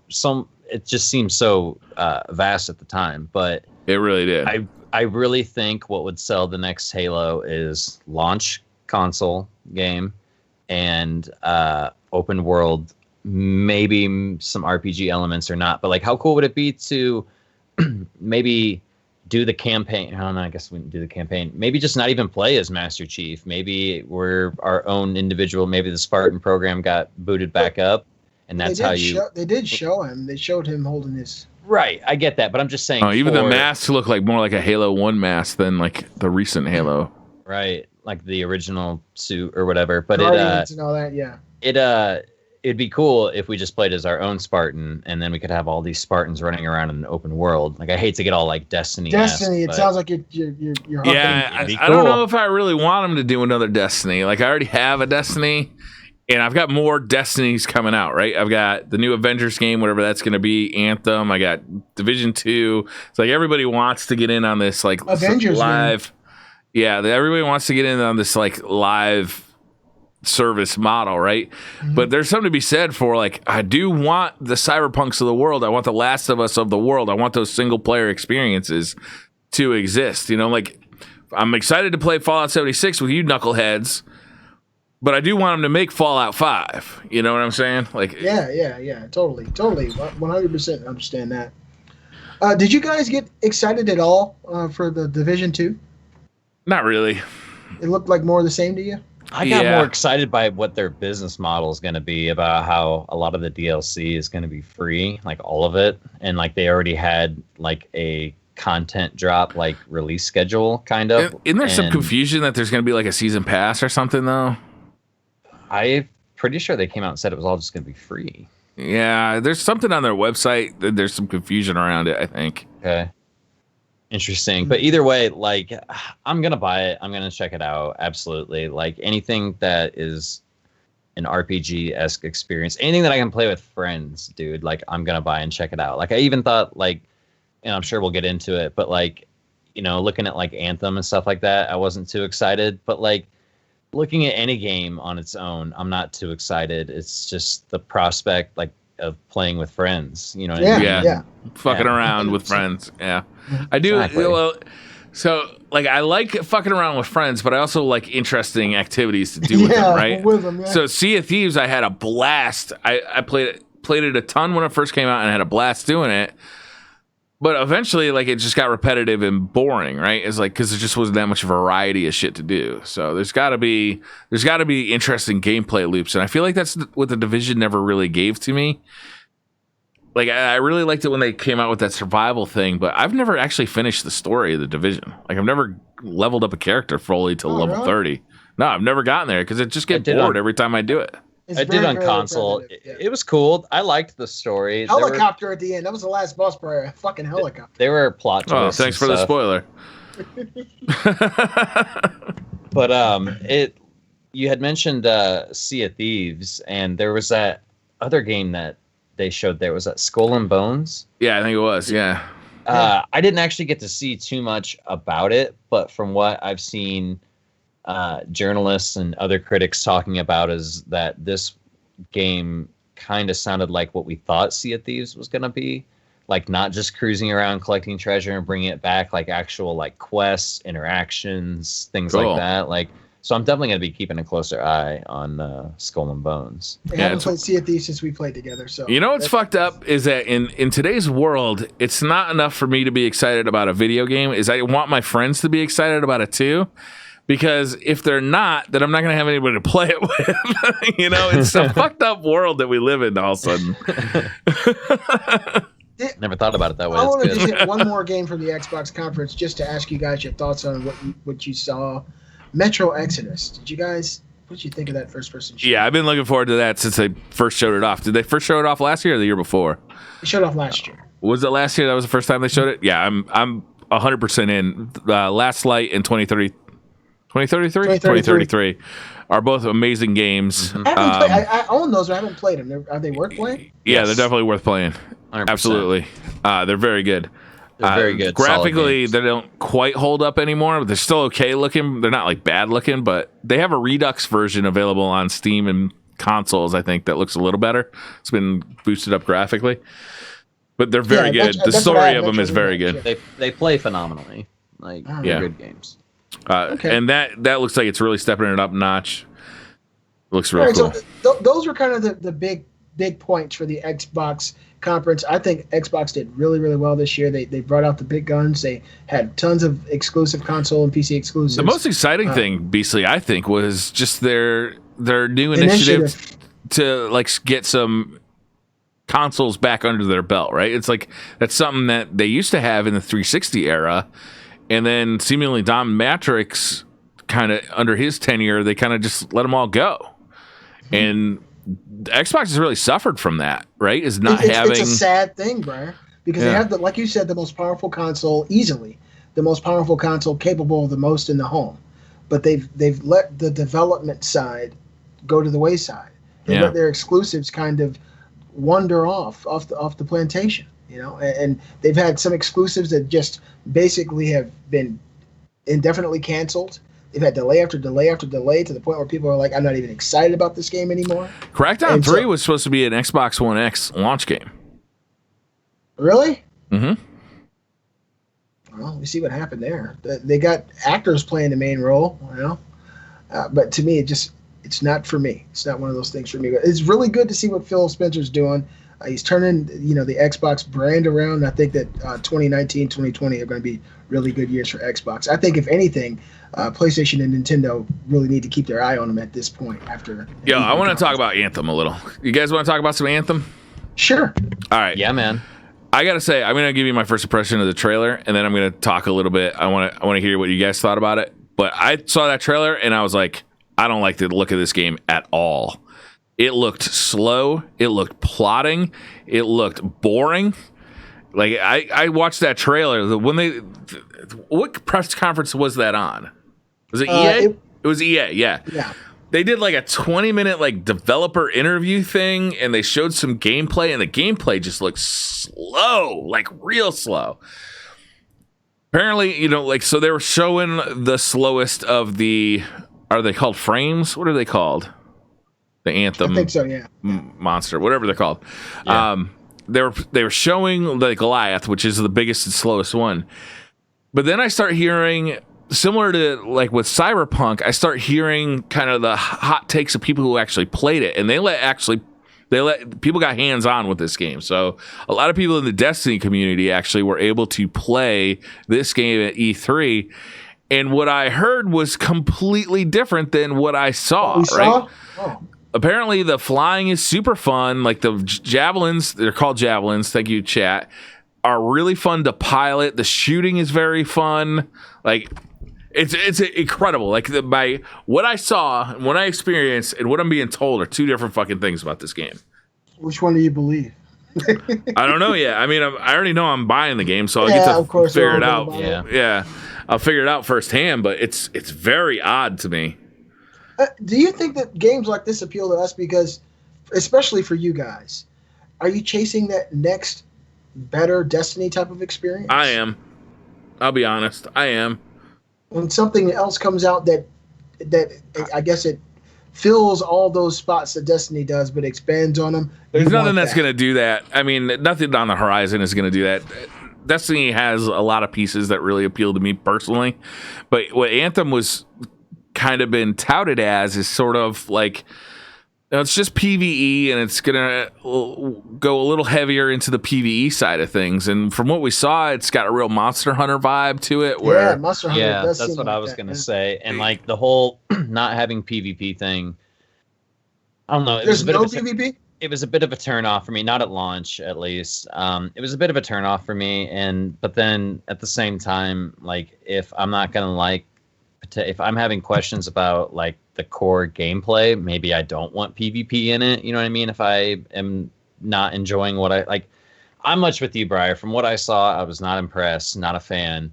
And then all of a sudden, about a couple hours later, there's all these people exploding about it because they actually got to play it and stuff. So I hope that maybe we can get our hands on a demo at some point. I would like them to do a demo on that game. It'd be really cool because, I mean, it's a big deal. It's a new title, you know what I mean? People want to see what it's about and stuff like that. But to answer your question, Beasley, I don't want the next better Destiny. I just want Destiny to be better. You know what I mean? I don't. Well said. Because when you say a better Destiny, there's so many core elements to Destiny, in my opinion, that keeps me coming back to the game that it would almost be impossible for any other game to nail, because the most core element is my friends list. And no matter what game it is, there might be a vast majority of my friends list, but not the entire friends list is playing, a certain game. And I want it to be good. I'm not trying to hate or anything. I'm going to buy it. I'm going to try it out. Like we were saying, hopefully there's a demo for it. And I do want it to be good. And I do want to explore this world with my friends. But the moment that they started flying around and stuff like that, I'm not, you guys know, I fucking hate flying. You know what I mean? And it's not because I'm even playing in a video. It's not even necessarily in I hate it for different reasons in games. You must have played Superman 64. So in real life, I left fucking scars. Yeah, dude, everyone hated that fucking game. So in real life, it's obviously the fear of crashing. In a video game, I just don't. It just doesn't appeal to me, man. Like fighting, like jet fighter games, like dog fighting, stuff like that. Like anytime in Star Wars Battlefront, I gotta, went into a couple space battles with friends. You know what I mean? It just felt very old and repetitive to me, and I just as soon as they flew around, only as old as picking up a gun and shooting it. And like, yeah, that's true. You know what I mean? Like, I get that a lot of people find that repetitive, but like, that's not even. I just don't like it. Like, that's not the fantasy for me. It's not your thing. I don't have the fantasy to fly. You know what I mean? That's respectable. Like, when you're on that bus, that's completely respectable. I'm on that bus though. We flying. You got that shit. I'm saying we flying, but like it. As soon as their feet were on the ground, I found myself sitting up in my seat and leaning in and paying a little bit more attention to it. And I actually enjoyed more of what the devs had to say than what I saw. Well, for me, I didn't see the whole developer commentary, Wilson. But what did they say that got you excited? It's not even necessarily that they got me excited. It's just that I found it more interesting than the presentation itself of the game. Okay. And it was, but at the same time, it's all just words and potential empty promises. You know what I mean? Like it's like politics up there, man. They'll tell you you what you want to hear, and like the whole time I'm hearing, okay, it sounds like you're making a dig at Destiny here. Like you're like, oh, we've learned from other games of a similar nature that this is the best way to do it. It's like, oh, I wonder what fucking game you're talking about. Why don't you just say it? Right? They, it was an empty dig too, because they didn't show off any kind of loot progression. Like even in their earliest demo last year, or their earliest showcase of the game, they showed a guy picking up like a purple weapon and like showing the gun off, right? And they didn't show any of that in this demo. They haven't talked about anything end game. They haven't talked about any of that shit. The Division says, hey, we're gonna have 8-player raids. Anthem doesn't say dick, so that was concerning to me. I'm sorry, BC, I cut you off. I just wanted to hear him. I wanted to hear him too. I didn't get to see any of that developer commentary, but I did see the game when they revealed it and when they actually showed it, when they had the scripted people, the actors talking. For me, I took away pretty much the same thing you did, Briar. To me, it looked kind of like a lethargic experience. It did seem like a mech-based flying Monster Hunter style game where cheesy dialogue is being shot back and forth. And at that time, it didn't grab me. It didn't grab me the way that the initial reveal of the game did when they flew in and you flew over the animals, and it didn't feel the same. And I'm happy to hear what you said, that people actually played it and have completely different takeaways than what we saw. Because when I did see the actual gameplay from E3, I was like, this looks slow. It's kind of slow over the shoulder, third person perspective, and it just looked like it. To me, it looked like the Division with mech suits, just kind of slow, bullet spongy. It had like a Division mech suit Monster Hunter vibe. Yeah, to me, that's really kind of what it felt like, and I'm happy to hear that people actually played it. Really like. That's the thing, right? It's like the people who had hands on, they seem to really enjoy it. Like what I saw was slow and plotting. They said it felt good. Like you're like sex, bro. I wouldn't know. The javelins felt agile, and it was fun to fly them around, and the weaponry was fun, and that you had a lot of abilities at your disposal, and they felt powerful, which is what a PvE only experience kind of allows that Destiny kind of doesn't. Is that your weaponry, being able to bring that into the Crucible limits it somewhat. I don't know. Like I'm definitely going to check it out, but the trailer did not get me excited for it. What people said about it later did. Okay, so moving on to PlayStation's E3 showing, they really showed off 5 games that were noteworthy. Are any of them coming out anytime soon? I don't think they did release dates, kind of like Microsoft. Black Ops 4 had a release date. Shocker. And we bought it already too. We bought Black Ops 4 already so we could get the Black Ops 3 maps from the other. I didn't buy it. I know. I haven't bought it either. But like I've been playing Modern Warfare 2 too, bro. It's a lot of fun, man. One trailer that got me pumped and then got me super sad at the end because, like Briar said, there wasn't a release date. Was that tiny little teaser that they showed for Doom? That's going to be a sequel to Doom 2016. Like, dude, the soundtrack in that game, the frame rate, the movement, everything about that game screams like hot butter down a slide on a 90-degree day. Like everything is just smooth, and I cannot wait for the next iteration. I'm not a big like heavy metal fan like I used to be when I was in high school, but man, there is something about that track that just it fits. It hits the notes perfect. You walk into a room and all of a sudden, dan, dan, dan, dan, you know, on a guitar, like, yeah, exactly. You're like, you know, it's about to go down. You know, it's about to go down. So. To me, that was one of my favorite showings too. We didn't get to see any gameplay, but it was just a teaser, right? It was like, okay, it's going to be on Earth. Here. There's going to be more. They're going to unleash more on us at QuakeCon, which is kind of cool. But I mean, just knowing there's more Doom coming is enough, because Doom 2016 was an amazing game. They actually, to me, Doom 2016 changed the world almost as much as Doom the original, because it's at least for consoles. We had never seen anything that ran that smooth on a console. Yeah, dude, and it ran on everything. You could play it on PC or console, and like that game runs on a potato PC too. It runs so good on both. Like that's what's so good about it. It is optimized like a well-oiled machine. But like I was cracking up during this entire E3 conference, because anytime a game was announced, and if you looked over at chat, it was like Doom card game, Doom Battle Royale, like all this different stuff. Like every game, it was like Last of Us 2 Battle Royale, like all of this. And like, we didn't even talk during the Microsoft conference about Gears of War 5. Were you guys excited about Gears of War 5 at all?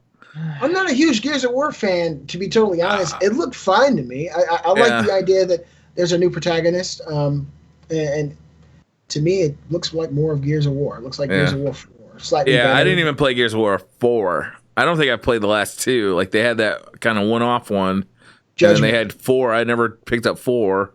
I used to like the games 1, 2, and 3. I loved. I don't know. Like and then it might be Burnout. And everybody hated Judgment, and then it might be 4. Burnout. Like I used to love Halo, and I just kind of eventually fell off the train. You know, like there's only so much of a good thing. Like except for pizza. Pizza's always good. Yeah, you said you had 9 pounds of pizza yesterday. I can only take cover so many times and chainsaw so much shit before I'm like, okay, I want to chainsaw some new shit. I want new chainsaws. Yeah. I want a new cover system, something that makes it a little different. So, yeah, I don't know, man. I feel like they haven't like they tried to reinvent it with that spinoff, but story-wise and not necessarily gameplay-wise, in my opinion. Yeah. And that game is just like, it's really cool and I love it, but I can only spend so much time in a fucking dull, dark, like just cringy environment. Like, you know what I mean? Like cringy in a sense of like everything's just fucked up and so bland, and like at any moment some big giant locust fuck is gonna come popping out of something, and like, you know, like everything just gets so fucked up. Like I like a balance of that. Like in Fallout, you might see some beautiful, pristine areas, like a colony of people that, you know, are wanting to keep it clean and rebuild. And then you have your hillbilly wasteland down yonder of junkyards and catastrophic, you know, stuff like that. You know, so I'll probably pass on it, to be honest. Beasley, talk to me about Last of Us, man. Last of Us 2 got shown, and I gotta say, it looked fucking awesome. I instantly thought of Beasley, by the way. Yeah. I was ready to cry. The Last of Us got shown, and one thing I'll say is they didn't show any Joel. Not one bit of Joel. No, they talked about it. He's still alive, apparently, but I don't think he's going to be a playable character. They said that the entire she's game is playable with her only. Yeah. So, which is that's fine. I mean, like narratively, do what you got to do to move that, because the narrative of the first game was so strong that like whatever you guys got to do, like make it happen. You know, like. We can skip the whole church dancing scene, because to me it looked great. It looked like on the same level as maybe Uncharted 4. The character designs are great. The way they move, the way they speak, beautiful. The gameplay, let's talk about the gameplay. Yeah, the fluidity of the motion capture in this gameplay is better than I've ever seen in my entire life. It's more than motion capture. There was a new technology smoothness to, like, she could go from laying on the ground under a car and shooting somebody to standing up, like leaning against the car, and then running and picking up a bottle and chucking it at somebody in motions that look fluid and natural as opposed to like stock animations that somehow have to be bound together by the engine. Yep. It looked amazing and it looked fun. Right. I'm glad you brought that up, because those moments of leaning against a car, going prone, or kneeling down and then going prone, it seems like between each step, like a frame or two was missing from the action. You know what I mean? Really? Seems like real, like, no, I'm just saying, like, in a lot of games. Like, but in this game, you're totally right. Like, it's fluid. very fluid and natural. Like, I couldn't agree with you more on that. Like, that was the thing. It makes me like feel like Ellie is a character alive. Yeah, it's like it just draws you in immersively so much more than, you know, when somebody is like kind of janky and around. I watched this reveal at least 4 or 5 times, like, and I did like slow motion to look at the frames and stuff. You're totally right. I didn't see really any aspects of the game other than her picking up that bottle to throw it, where the bottle just kind of levitated off the brick into her hand. Everything looked. I mean, another developer tweeted out that it was fake, and someone from the Naughty Dog team actually combated him and said, "I can't believe you'd be saying that about our work." But because anybody who's a video game developer, they know better than we do. It looks almost impossible to make something look that good and you be actually controlling it. So what did you think about the part where that guy picks her up in the middle of playing and threw her through the glass? Yeah. Do you think that's what he was referring to? That maybe that part? Because that's pretty freaking impressive. It was very impressive. He just said, yeah, and it was fake. Someone left. I don't care about that guy. That guy. No, fuck that guy. I want to talk about how exciting that fucking thing looked. Like, fuck that guy. Fuck that hater. Why are we spending time on that?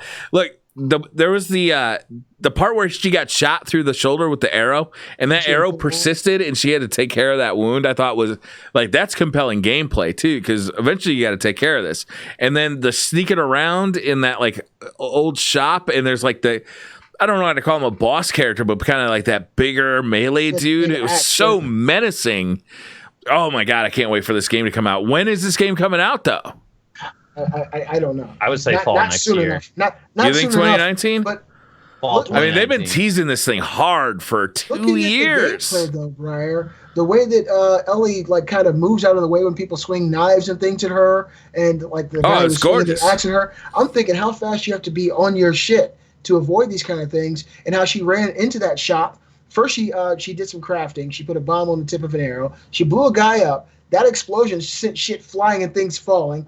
One guy fell from the fall. She ran over to him and stabbed him in the neck, right? And then she ran towards another woman and cut her twice and stabbed her in the side of her neck. That side. Yeah, stabbed her. And all this stuff was happening in fluid animation. And yeah, man, it looks so good. It's on the cusp of being too good to be true in my mind. But you know how it's Naughty Dog, and they push. Do you think this is a current gen game? Say what? You think this is a current gen game? I think it's current. Yeah, I think it is too. When you take into account what Naughty Dog did with the PS3 at the end of the cycle, I think that's fair. With The Last of Us Part 1, and they kind of changed the game there. I think this is definitely PS4 Pro, maybe footage we're seeing, and it's unbelievable. I can't wait. And they confirmed, Briar, that there will be factions multiplayer, so there'll be a whole new way to drop bitch bombs, and I won't touch that even once. Join me in factions. I won't. What a loser! He's so salty about the bitch bombs. He gets so butthurt about it. He's like, no, fuck that. Fuck that. I like you said, they built credit up with how good that game looked and played on the PS3. That. Yeah, I mean, I could totally believe this is a PS4 game, especially if it's a PS4 Pro game, because you can still play Last of Us 1 on the PS4, and now it plays in 4K. It still looks really good. Yeah. Sure does. Basically, I'm really excited for this game. Like, I love the first game. The second game, though, like, I think it like graphically. Well, I mean, part of the thing was the narrative was so fucking good in the first one. Can they back that up? Like at the end of the first one, I was under the impression where like they could just never make another Last of Us, and I would be okay with this game being this like narrative that was it was a masterpiece. It was really, really good. It was as strongly as I've ever felt for characters in a video game. Really? Yeah, it was really good, man. So like it was a little bit worrisome that they're going back to it. And can they pull it off again? Can they? Neil Druckmann's a fucking man. You know, can they have like a guy who's as menacing as Dave in the first one, right? Can they have a turn that's as good as the turn at the very end with Joel and Ellie at the end? Can they even do that, right? I bet they can. Dude, I think they can. Those guys are Dog. freaking magicians with what they do with that game, man. They are masters of that realm. Like, just pulling you in. Like, dude, there's very few games that when something is chasing me that I legit get that feeling of something behind you and that angst of I have to get to where I'm going. Like, Destiny doesn't do that for me. Maybe Game 7 of Trials of Osiris, you know what I mean, might do that when there's 4 guys breathing down my neck, team shotting the shit out of me. But, like, in a single-player game, it's... dude, I think the last time I got that feeling was the dogs in the original Resident Evil. Oh, jumped to the window. Oh, shit, yeah. Yeah, and like I got attacked by a dog like really bad when I was in 4th grade. I had to get like 198 stitches. First time I ever got stitches, 198. So part of that is why that was so terrifying for me in that game. But like the tank controls didn't help either.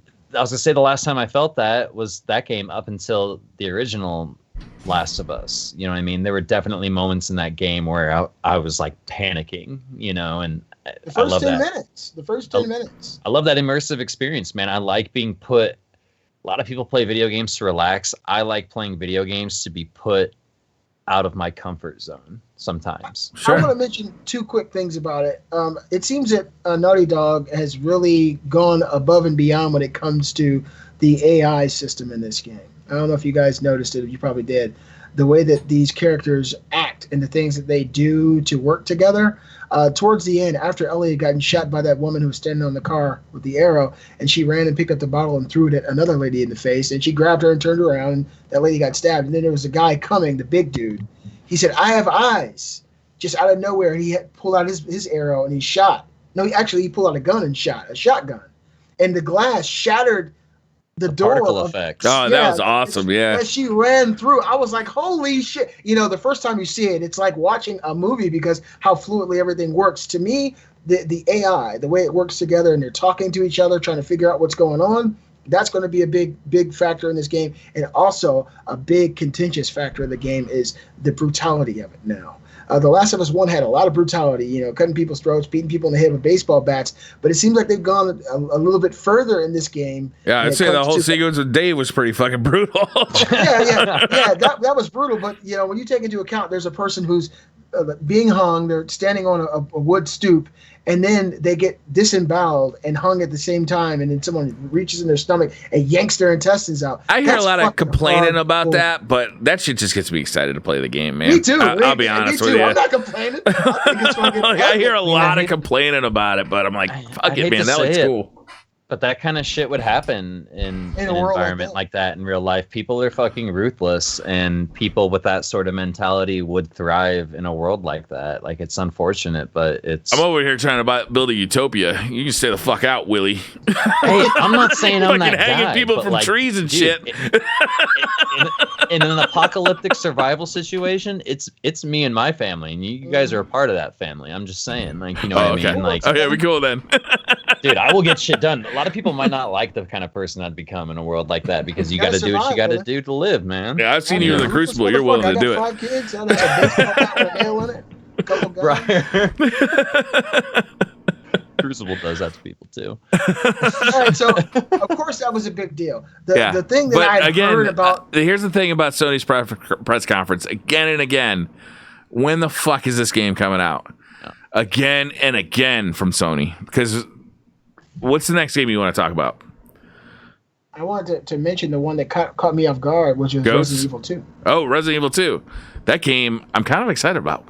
You kind of? What the hell's wrong with you? I mean, it's a game I played on the PlayStation. Was it PlayStation 1 or PlayStation 2? 1. I mean, I played that when it came out. So I don't get that excited for remasters and remakes because, like, I'd rather do new shit. But this game looks like they're kind of doing like a Resident Evil 4 thing to Resident Evil 2. Further than that, yeah. And so, that is kind of cool. I'm with you on I'm not like down with remakes, but like this game came out so long ago that like I'm okay with it being a remake. It, yeah. I don't want a remake of something that came out in 2014. You know what I mean? Like, no. I want something or a remake of something that was just remade 2 years ago. Yeah, that's what I loved about Bethesda. Real quick, sorry, off topic. The little skit that they did with the Skyrim very special edition. They had it on Alexa, your pager, your smart fridge. Like, that shit was really funny that they poked. But that really exists too. You can actually play it on Alexa. Oh my God, right? Are you serious? It's like no, I'm not kidding. Yeah, you can totally do it. Yeah. That's bullshit. No, I'm serious. Yeah, they actually did it. Yeah. That's amazing. How much does it cost? Does it cost money? I think 30 or 40. Oh no, the Alexa, I think it's free. The game is free. Alexa is like you're really serious? Yeah, man. Why do I feel like I'm getting trolled just to buy an Alexa? And then you're going to be like, you dumb motherfucker, that ain't on there. I think Briar's full of it, man. No, chat, tell him. Chat, yeah, because chat's always honest. Chat's got chat's got your best interests at heart. I can guarantee it. The thing that really got me excited, of course, I played Resident Evil 2 many times, over and over again on my PS1. You know, that opening montage and seeing where you start off in the burning road and you're weaving through zombies, my mind goes immediately to what that's going to be like now. Of course, they've changed a lot about this game. A lot of the puzzles are different. A lot of the enemies are placed differently. But the veracity of the zombies and the people who you're killing in the game is very frightening to me. You know that my favorite genre is zombies, Briar. Right. And I watched like a 30-minute play of this game, and seeing the way that these things react is exactly how they do in film. And once they get up on you and you see them looking at you, it's like if Romero was to make a good movie nowadays. Yeah, it's really, really terrifying. And I can't wait to play this. And they threw me off so hard with that trailer. It shows you the perspective of a rat in a kitchen. Oh, that's right. Yeah, that was good. And I forgot about that. It showed a PlayStation.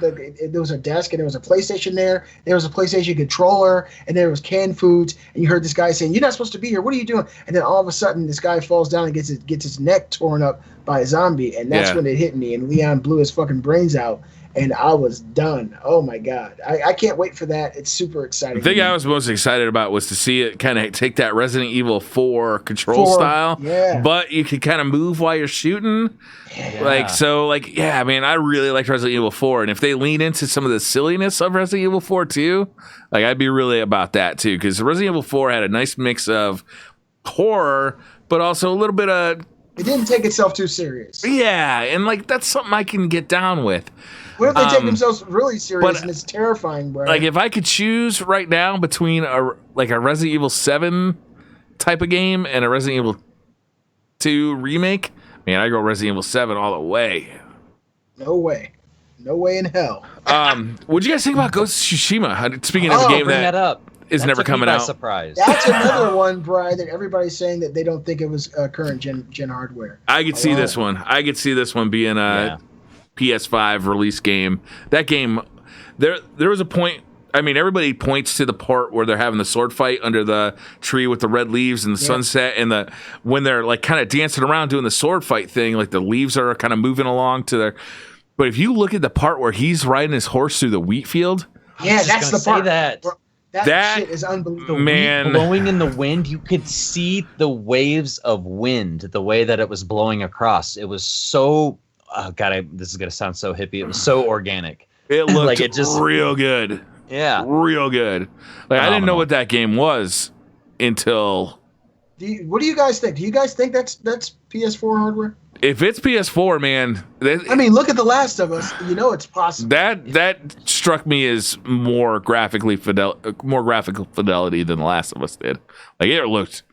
That looked real good. PS4, we are at the very end of its life cycle because that's when we start to really tap into the potential of a console. If it is, we know the end is coming. Those guys that are making that are the guys that made Second Son. What was that? Infamous Second Son. Infamous. And those games right at the beginning of the PlayStation 4's life looked fantastic. Yes, they did. So, it may be that they're taking more. That's the last game they made, right? Or it could be that they're tapped for making a launch game again, because Infamous was a launch game for PlayStation 4.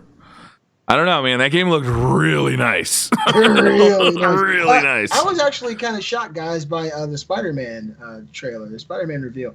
It's been a long time since I wanted to play a Spider-Man game. To me, they've all been rinse and repeat, kind of in a way. And the Spider-Man trailer for PlayStation really got me amped and excited to delve into this. At least it's coming out this year, too. It is. It's coming out in 3 months. Hey, release date. There we go. And to me, that looks like a real fun superhero adventure. It looks like it plays very well. It looks like you can go right into animations, grab people, jump out of the way. I mean, swinging. It just looks like you can really be Spider-Man and not in a PlayStation 2 kind of way. Yeah. To me, this looks really amazing. I got to be totally honest. Like, I have no interest in Spider-Man. I've never been a Spider-Man fan, but there is something about this game that swinging from webs through the city looks like a ton of fun, dude. And it's kind of like what Sweet Dick Willie does when he swings through town. That's right, man. Just swinging through town. But like I want to do that. Like, I don't even know if I necessarily want to play the game. If I just want to like web shit and cause chaos and like, and I feel like I don't need to know this story to go into it to have a good time. So I'm kind of on the fence about it, man. Like I said, I could care less about Spider-Man, but there is something about this game, about him swinging from webs and stuff like that looks like a ton of fun. The thing about it is you don't really have to know much about Spider-Man lore to get into this. It's a self-contained story. It isn't a part of the Marvel universe, and so it's a new Spider-Man, a new Peter Parker, and I guess you start from the beginning and you learn about what's going on in the world and you play through it that way. And to me, that's the best way because it brings in everybody, not people who are up to the lore. So that's super exciting to me. I want to hear how confused you guys were. What did you guys think of Death Stranding? I don't give a shit about that game at all. Oh, really? You don't care about that game at all? Are you out of your fucking mind? I was mildly interested because they were doing these like fucked up trailers and like this is really fucked up and kind of worth my time just to like pay attention to. And then they showed off Backpack Simulator. And I was just like, nope, I'm out. I sign out. Okay, the backpack looked ridiculous. They're just showing up parts of the world. Which one? They showed like 40 backpacks. Yeah, it literally looked like the end game is gonna be what backpack you got. You know what I mean? Like, and There's more looked questions, really cool. though. Weren't we like?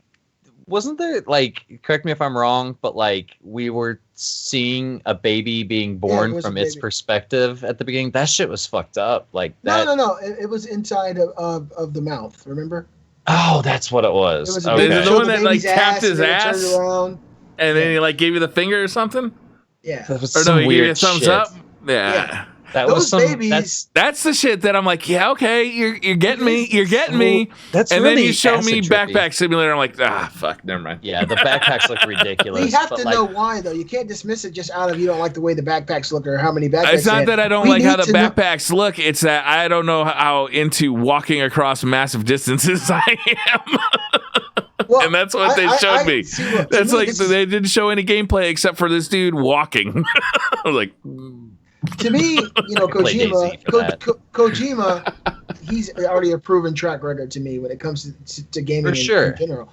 But the stuff that they did show, these things that are coming, how these infants are somehow intertwined with them to let you know they're coming, the ways that you can find out they're coming, these mystery chicks, these character models, all these questions, I have to know what this game is about. That's the game that my wife is the most excited about. After she saw that, she was like running around. Oh God, when is this game coming out? Another question. She's excited about Norman Reedus. All right, like we all. I'm a little excited about Norman Reedus too. He's a handsome guy. There was a statue of him. Everybody's like, "Oh, they're killing Rick in The Walking Dead." I'm like, "But Norman Reedus is still there, right?" I gotta take offense to that. He looks nothing like me. So if we're in bed and she says, "Oh, Norman," I'm gonna say, "Hey, I'm a few shades darker, lady." What if she said, "I don't have a beard right now"? But you were okay with Kratos because he was the god of war. If she called you Kratos, yes, she'd be like, "Hell yeah, I'm Kratos!" Like, I'll be tapping that ass like a god. Oh, playing the drums. Yeah. They had a statue of him at E3, and this guy that I watched, Mr. Moon's house, was walking around doing IRL. And dude, they had this statue, this life-size statue of Norman Reedus there, and it looked like at any moment that he was just gonna turn and be like, "Gotcha!" Like it's actually me. Like it looked so damn real. Yeah, it was incredible. Where does one get a life-size statue of Norman Reedus? I want a life-size statue of you guys. Oh, that'd be dope. Dude, I wouldn't even put you guys right here. Be like, "Sup, y'all?" I wouldn't even need you guys to do the podcast. I could just have you sitting here, and I could tell you guys what I think you should think. Damn, that'd be fucked up. That's right, Beasley. That's a very good point. I'm glad you agree with me once again.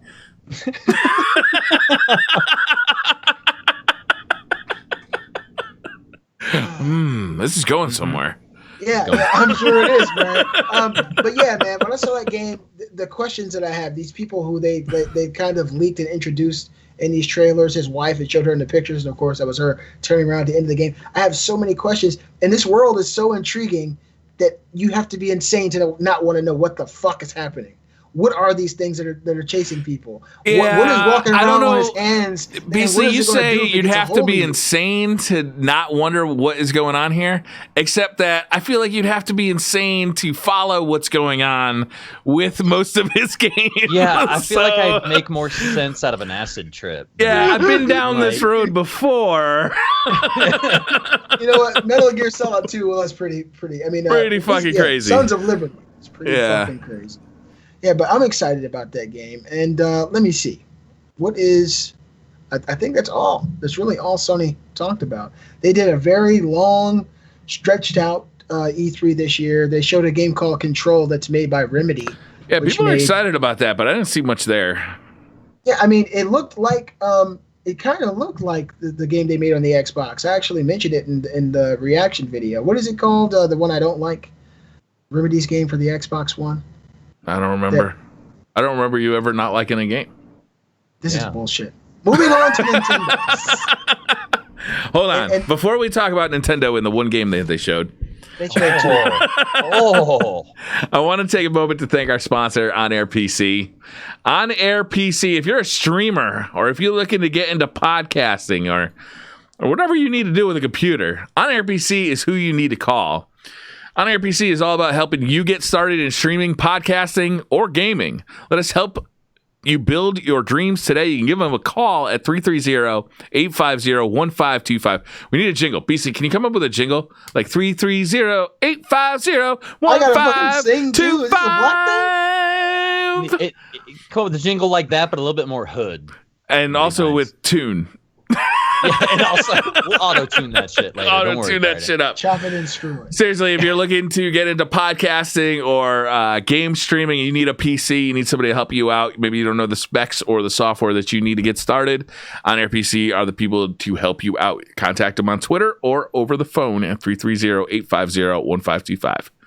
Now let's talk about the one game Nintendo. Aside, I'm not trying to do the written advertisement, but as someone who bought a PC from On Air PC, one of the most pleasant and awesome experiences I've ever had spending my money. I felt very well informed. I felt like I got a great deal, better than I could have gotten anywhere else.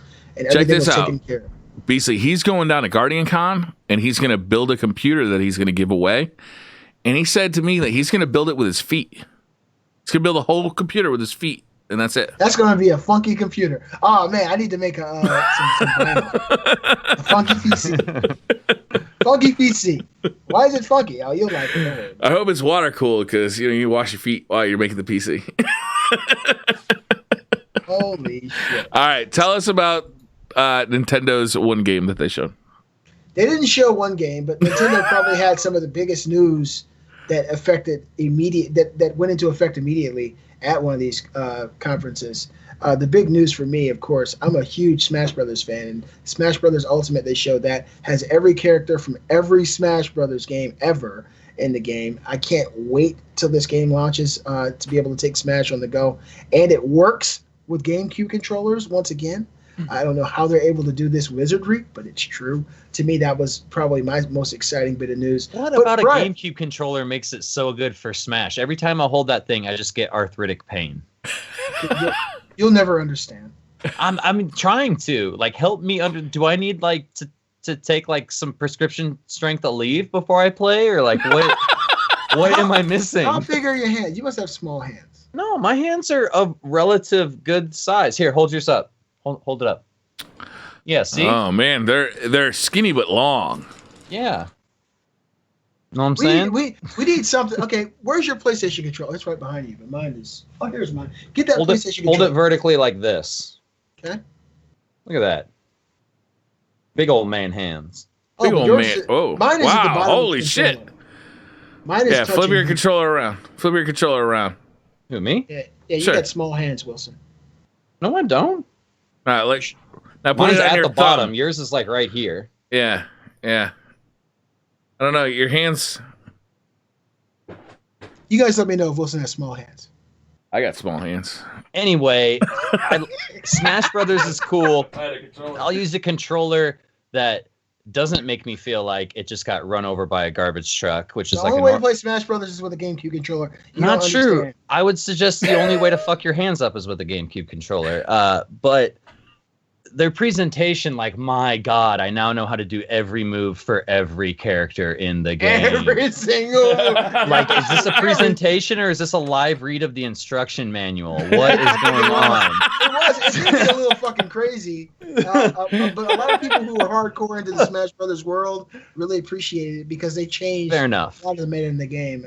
But you know what? For Nintendo, I'll give them very, very, very celebrated kudos by saying that they launched and released Fortnite on the Switch as they revealed it. To me, that was a big deal. I downloaded it on the Switch and played it, and it got 2 million downloads in 24 hours. And that was a pretty big get for Nintendo. Well, there are a lot of children who like fighting games in the world. Fortnite, Briar. I'm sorry. I thought we were talking about Smash Brothers. I was trying to make a kiddie fighting game joke. Speaking of lots of kids, Fortnite coming to the Switch. I've downloaded it. I haven't played it yet on the Switch, but it runs really well, and it's crossplay with the Xbox. I mean, it can run on a cell phone. Switch is as powerful as a cell phone. Yeah, it can run on a cell phone for about 5.5 seconds, and then before your battery dies. And you need to plug it in. Well, let me just say this. This is on the ROG yesterday. Phone, huh? On iOS, Fortnite is making $1 million a day just from being on that platform. It's very, very popular. Can we sue them for something? Like, isn't there like somehow we can get some of that money? Wouldn't that Fortnite? Wasn't that our idea? Don't you think? Yeah. Fortnite made so much money that next year they're giving everyone $100 on their tax return. Beasley, don't you remember when we were playing Fortnite, like Save the World edition? And we're like, they should make it was like PUBG. This game would be safe. Yeah, they should make a PUBG like this. Remember we said that? They stole your idea. That's what I'm saying. I do remember that, actually. Yo, we gotta call DT Huna. Come on over. Something. I got 5 kids to feed. I'm like Benny from Total Recall. So to me, nice ball, by Nintendo the way. That's a good one. Did okay, but they had just a few other games that they kind of showed off. Hollow Knight, Fortnite, Killer Queen Black, Overcooked 2. These are kind of smaller indies. Fire Emblem. Speaking of Hollow Knight, we didn't even talk about Ori and Not the Blind Forest. I did mention it, and you said fuck it. I did. Mentioned it at the beginning of the show. Ori? Oh, yes. Man, I love the first one. It was wonderful. You loved Ori and the Blind Forest, really? Oh, it was a wonderful game. It's a beautiful game. Yes, it is. It played really well. Looking. Like, I didn't know it was going to be a Metroidvania. Will of the Wisps. That's right. I didn't know it was going to be a Metroid style game when I first started playing it, but that's what it ended up being. It's fucking awesome. I can't wait for the second one. Yeah, Hollow Knight. For some reason, Hollow Knight brought me back to. It does have that kind of vibe to it, to where it's a very like visually beautiful and stimulating game. It looks even better than the first one. KJ Hovey play Hollow Knight when he was kind of taking a hiatus from Destiny, and it was super relaxing to watch, man. It's a good game. Like made you want to keep playing it and like see what happened next. It's pretty cool. I'll definitely be playing it. Yeah, that's a real good game. They really make a lot of sense on the Switch. Be able to take those on the go and have little pocket-sized experiences, console quality as well. Yeah. They also showed Wolfenstein, the New Order. Oh, that's right. They did. It's not the new. I want to see newer games. Like, it's cool that like the Nintendo's doing this stuff. They're getting them like a year late. Yeah. Yeah, but like better late than never. I'm just hoping that at some point they catch up and they can start having a date with their competition. Correct. Yeah, I mean, to me as well. Like I have it on PC. It's great. I haven't completed it on PC, and I'm thinking I want to just slow down and wait and finish it on the Switch to see what that experience is. You know what, Beasley? Just put that shit on easy and get through it, because the story is so I feel good. I'm pussying out, Briar. The story is so good in that game, but the gameplay itself is very hard. It's very difficult, Briar. It's difficult and not very fun. But put that shit on easy and just get through the story, because the story is fucking batshit crazy and awesome. Every time I put it on easy, Kate says, "Don't be a bitch like Briar and Gary. Go back to normal." She's got a point. She's got a point. Damn, smart woman. Yo, but how much time are you gonna put into that game? You know, I'm sorry, Wilson. Something that I'm kind of excited about, and like I'm not like super thrilled, but like the Mario Party, I just want to play like drinking games with my friends and do Mario Party. That'd be fun. You know, have some drinks. Games? That too. Is there smoking games? Like, is that a thing? I would imagine it would just apply with drinking.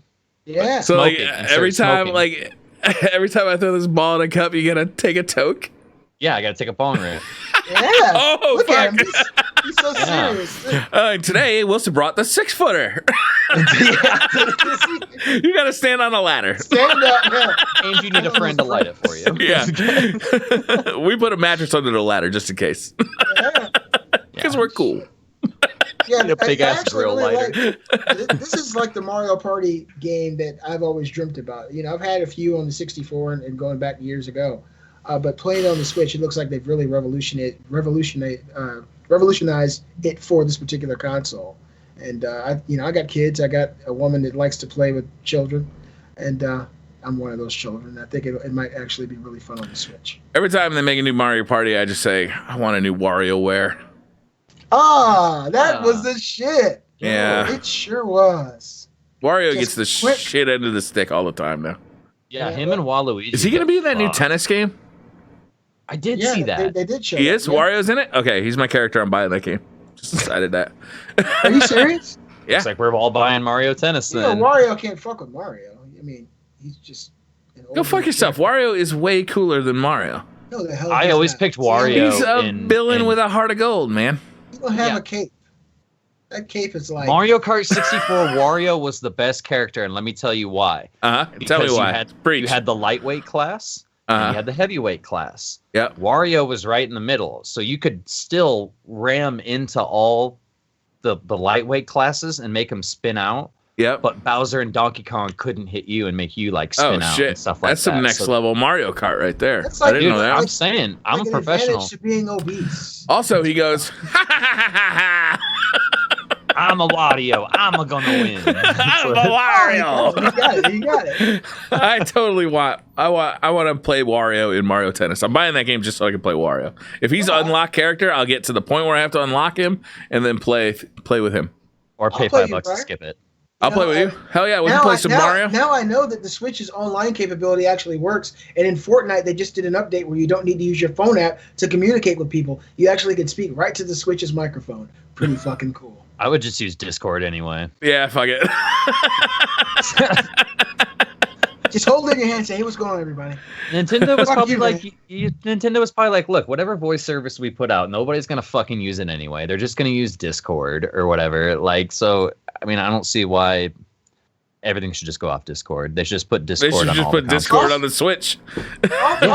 This is slightly off the subject, but to me, it made no sense for Nintendo to even tout a phone app for your Switch when you can just use your fucking phone to call people. Maybe you don't want to get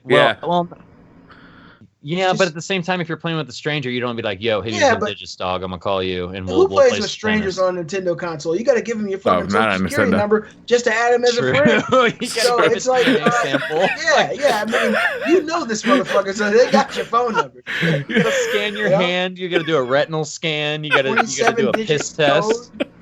Send it to your email. Did you guys? I know it wasn't E3, but it was happening at the same time. Did you guys see that new Asus ROG phone from Computex? I heard about it, but I didn't see it. It's got some cool things to it. It's a really powerful phone, right? I don't know if it's water cooled. I think it's water cooled, Briar. All right, but it's got a clip-on fan. I know that, and then like the back. It can like cool itself with this like clip-on fan, and then you can clip it into a controller, so you could play games with the controller, and then you could also click it into like a dual screen kind of function that looks basically like a DS, and that's got a controller as well. But the top screen that comes with actually I don't know if it's the top screen or the bottom screen that's the actual phone, but the one screen is your gameplay. The other screen can be used for maybe live streaming or like doing like something like that. It's a really cool phone. I mean, I don't know how many of those things are going to sell, because I bet it's going to be crazy ass expensive, and the accessories are going to be crazy expensive too.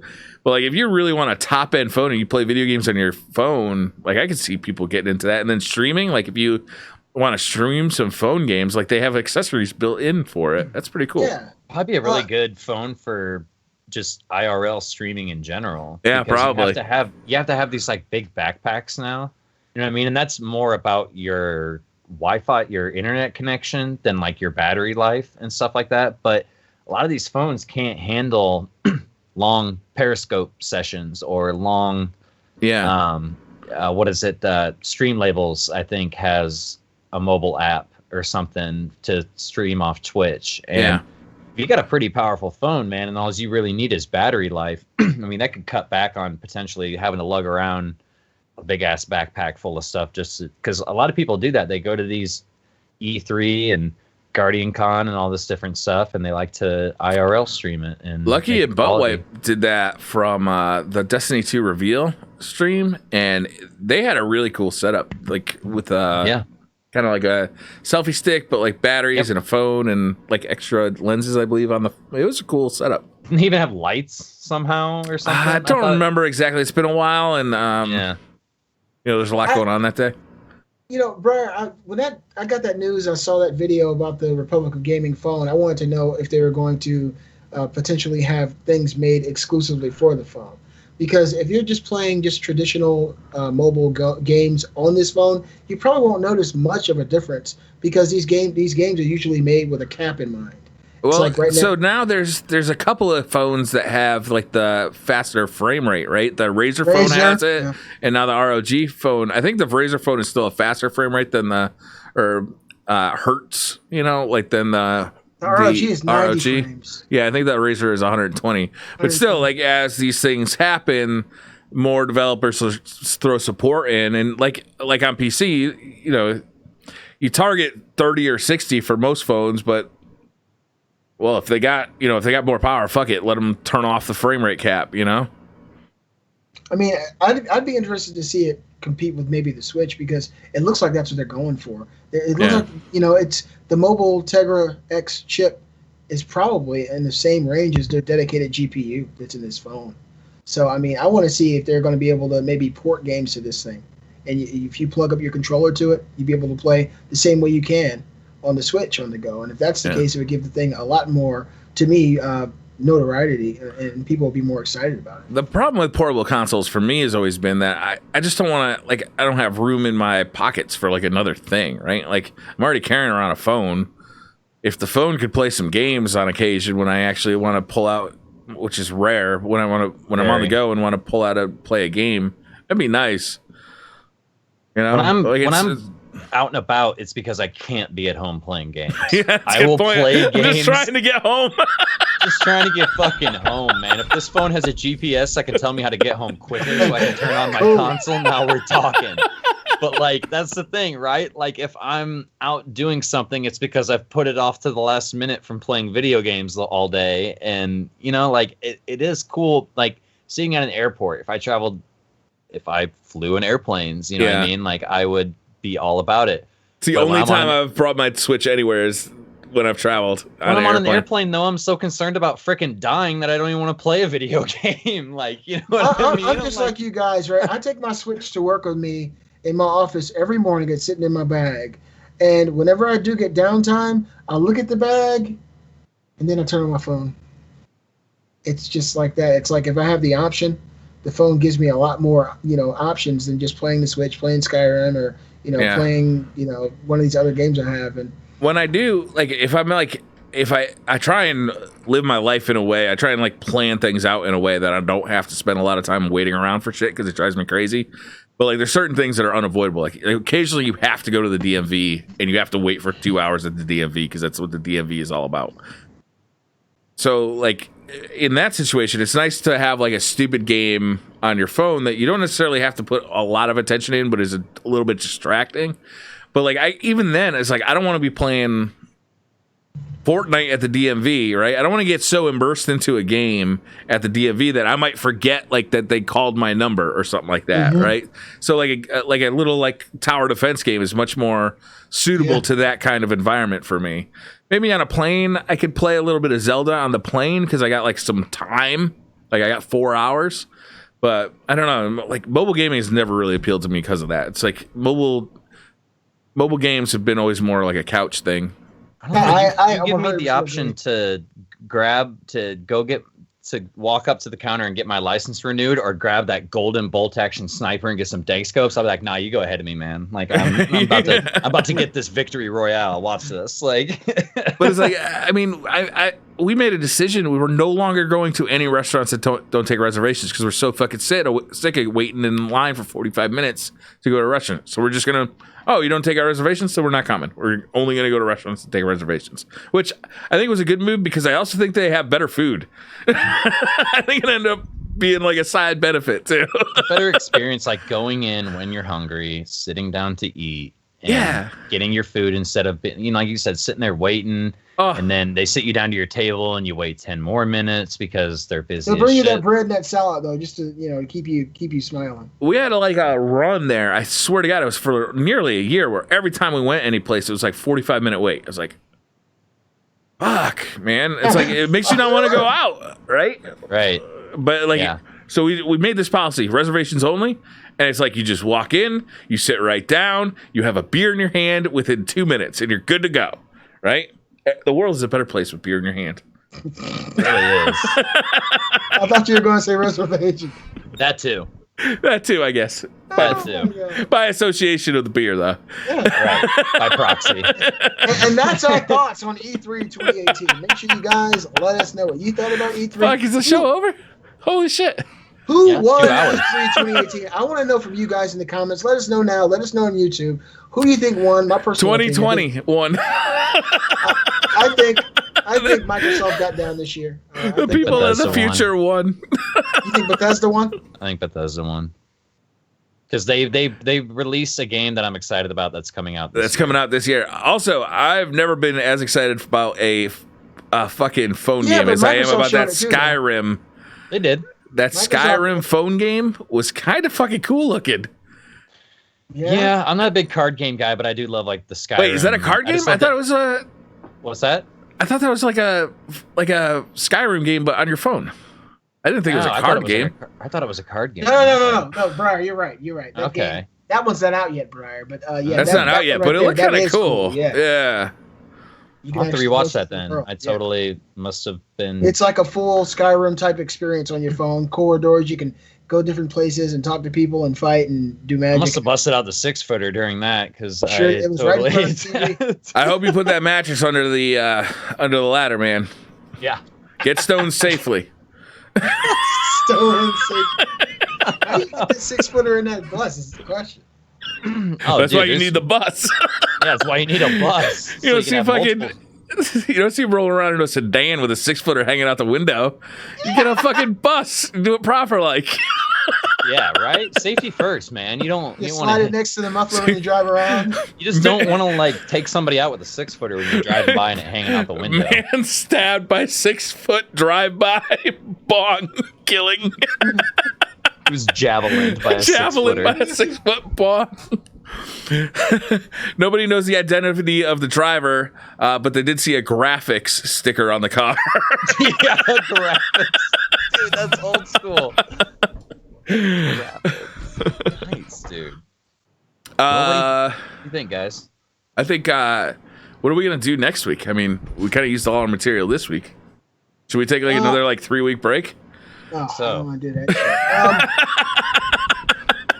I'm really let me say this. I'm really happy to see you guys. Whenever we have our hiatuses, it always hits me hard. I need to see you guys usually weekly or bi-weekly at the latest. 3 weeks is my heart can barely take it no more. So I'm really happy to be back. I'm happy to talk to everybody and do the show. Brian, whenever I'm speaking, I can't hear you. I hate that. I'm sorry. Say it again. I said it gets weird when we don't talk. It starts off with, hey, Beastly says, hey, you guys still around? Hey, what's going on? And within a week, you're getting like dick pics, and it just gets fucking weird. If nobody's responding, I gotta get a reaction. Appreciated, but weird. Appreciated, but weird. Also, I realize that you have an Atlanta Anaconda, but if you could get it all in one picture I'm sorry. 5 He's like one of the fisheye lenses. Fucking panoramic. Briar, I'm sure Briar's like, is this like chocolate brittle? What is this? At the very end, that's beast. It's like 6 pictures later, I'm scrolling. Oh, it's a dick. Oh, yeah. Jake brought up something good. We should try to get our yard sale thing done this week. Oh, fuck. Man. All right, let's do the yard sale. Do the yard sale. All right. Yeah. I was actually at the flea market when my uncle was here, and I looked around, and I walked into a place, and this guy had video games, but you won't fucking believe this idiot. He had an Xbox 360 for $340. $340. What? And he had an Xbox One for $220. What the fuck was he on? Look, he had PlayStation 1 discs that were in bad condition for $25 each. He had a lot of shit. He had like every old console. I think he had a Dreamcast for $200. I was like, and he had a PlayStation 4 for $310. And then I said, you do know at Walmart, this is $249. I showed it to him, the Walmart app. He said, yeah, but they charge $20 shipping. I said, time for me to go, sir. So that's even with still shipping, less than. You just gotta walk away from those. He said people buy them. And my uncle said, there's a sucker born every day.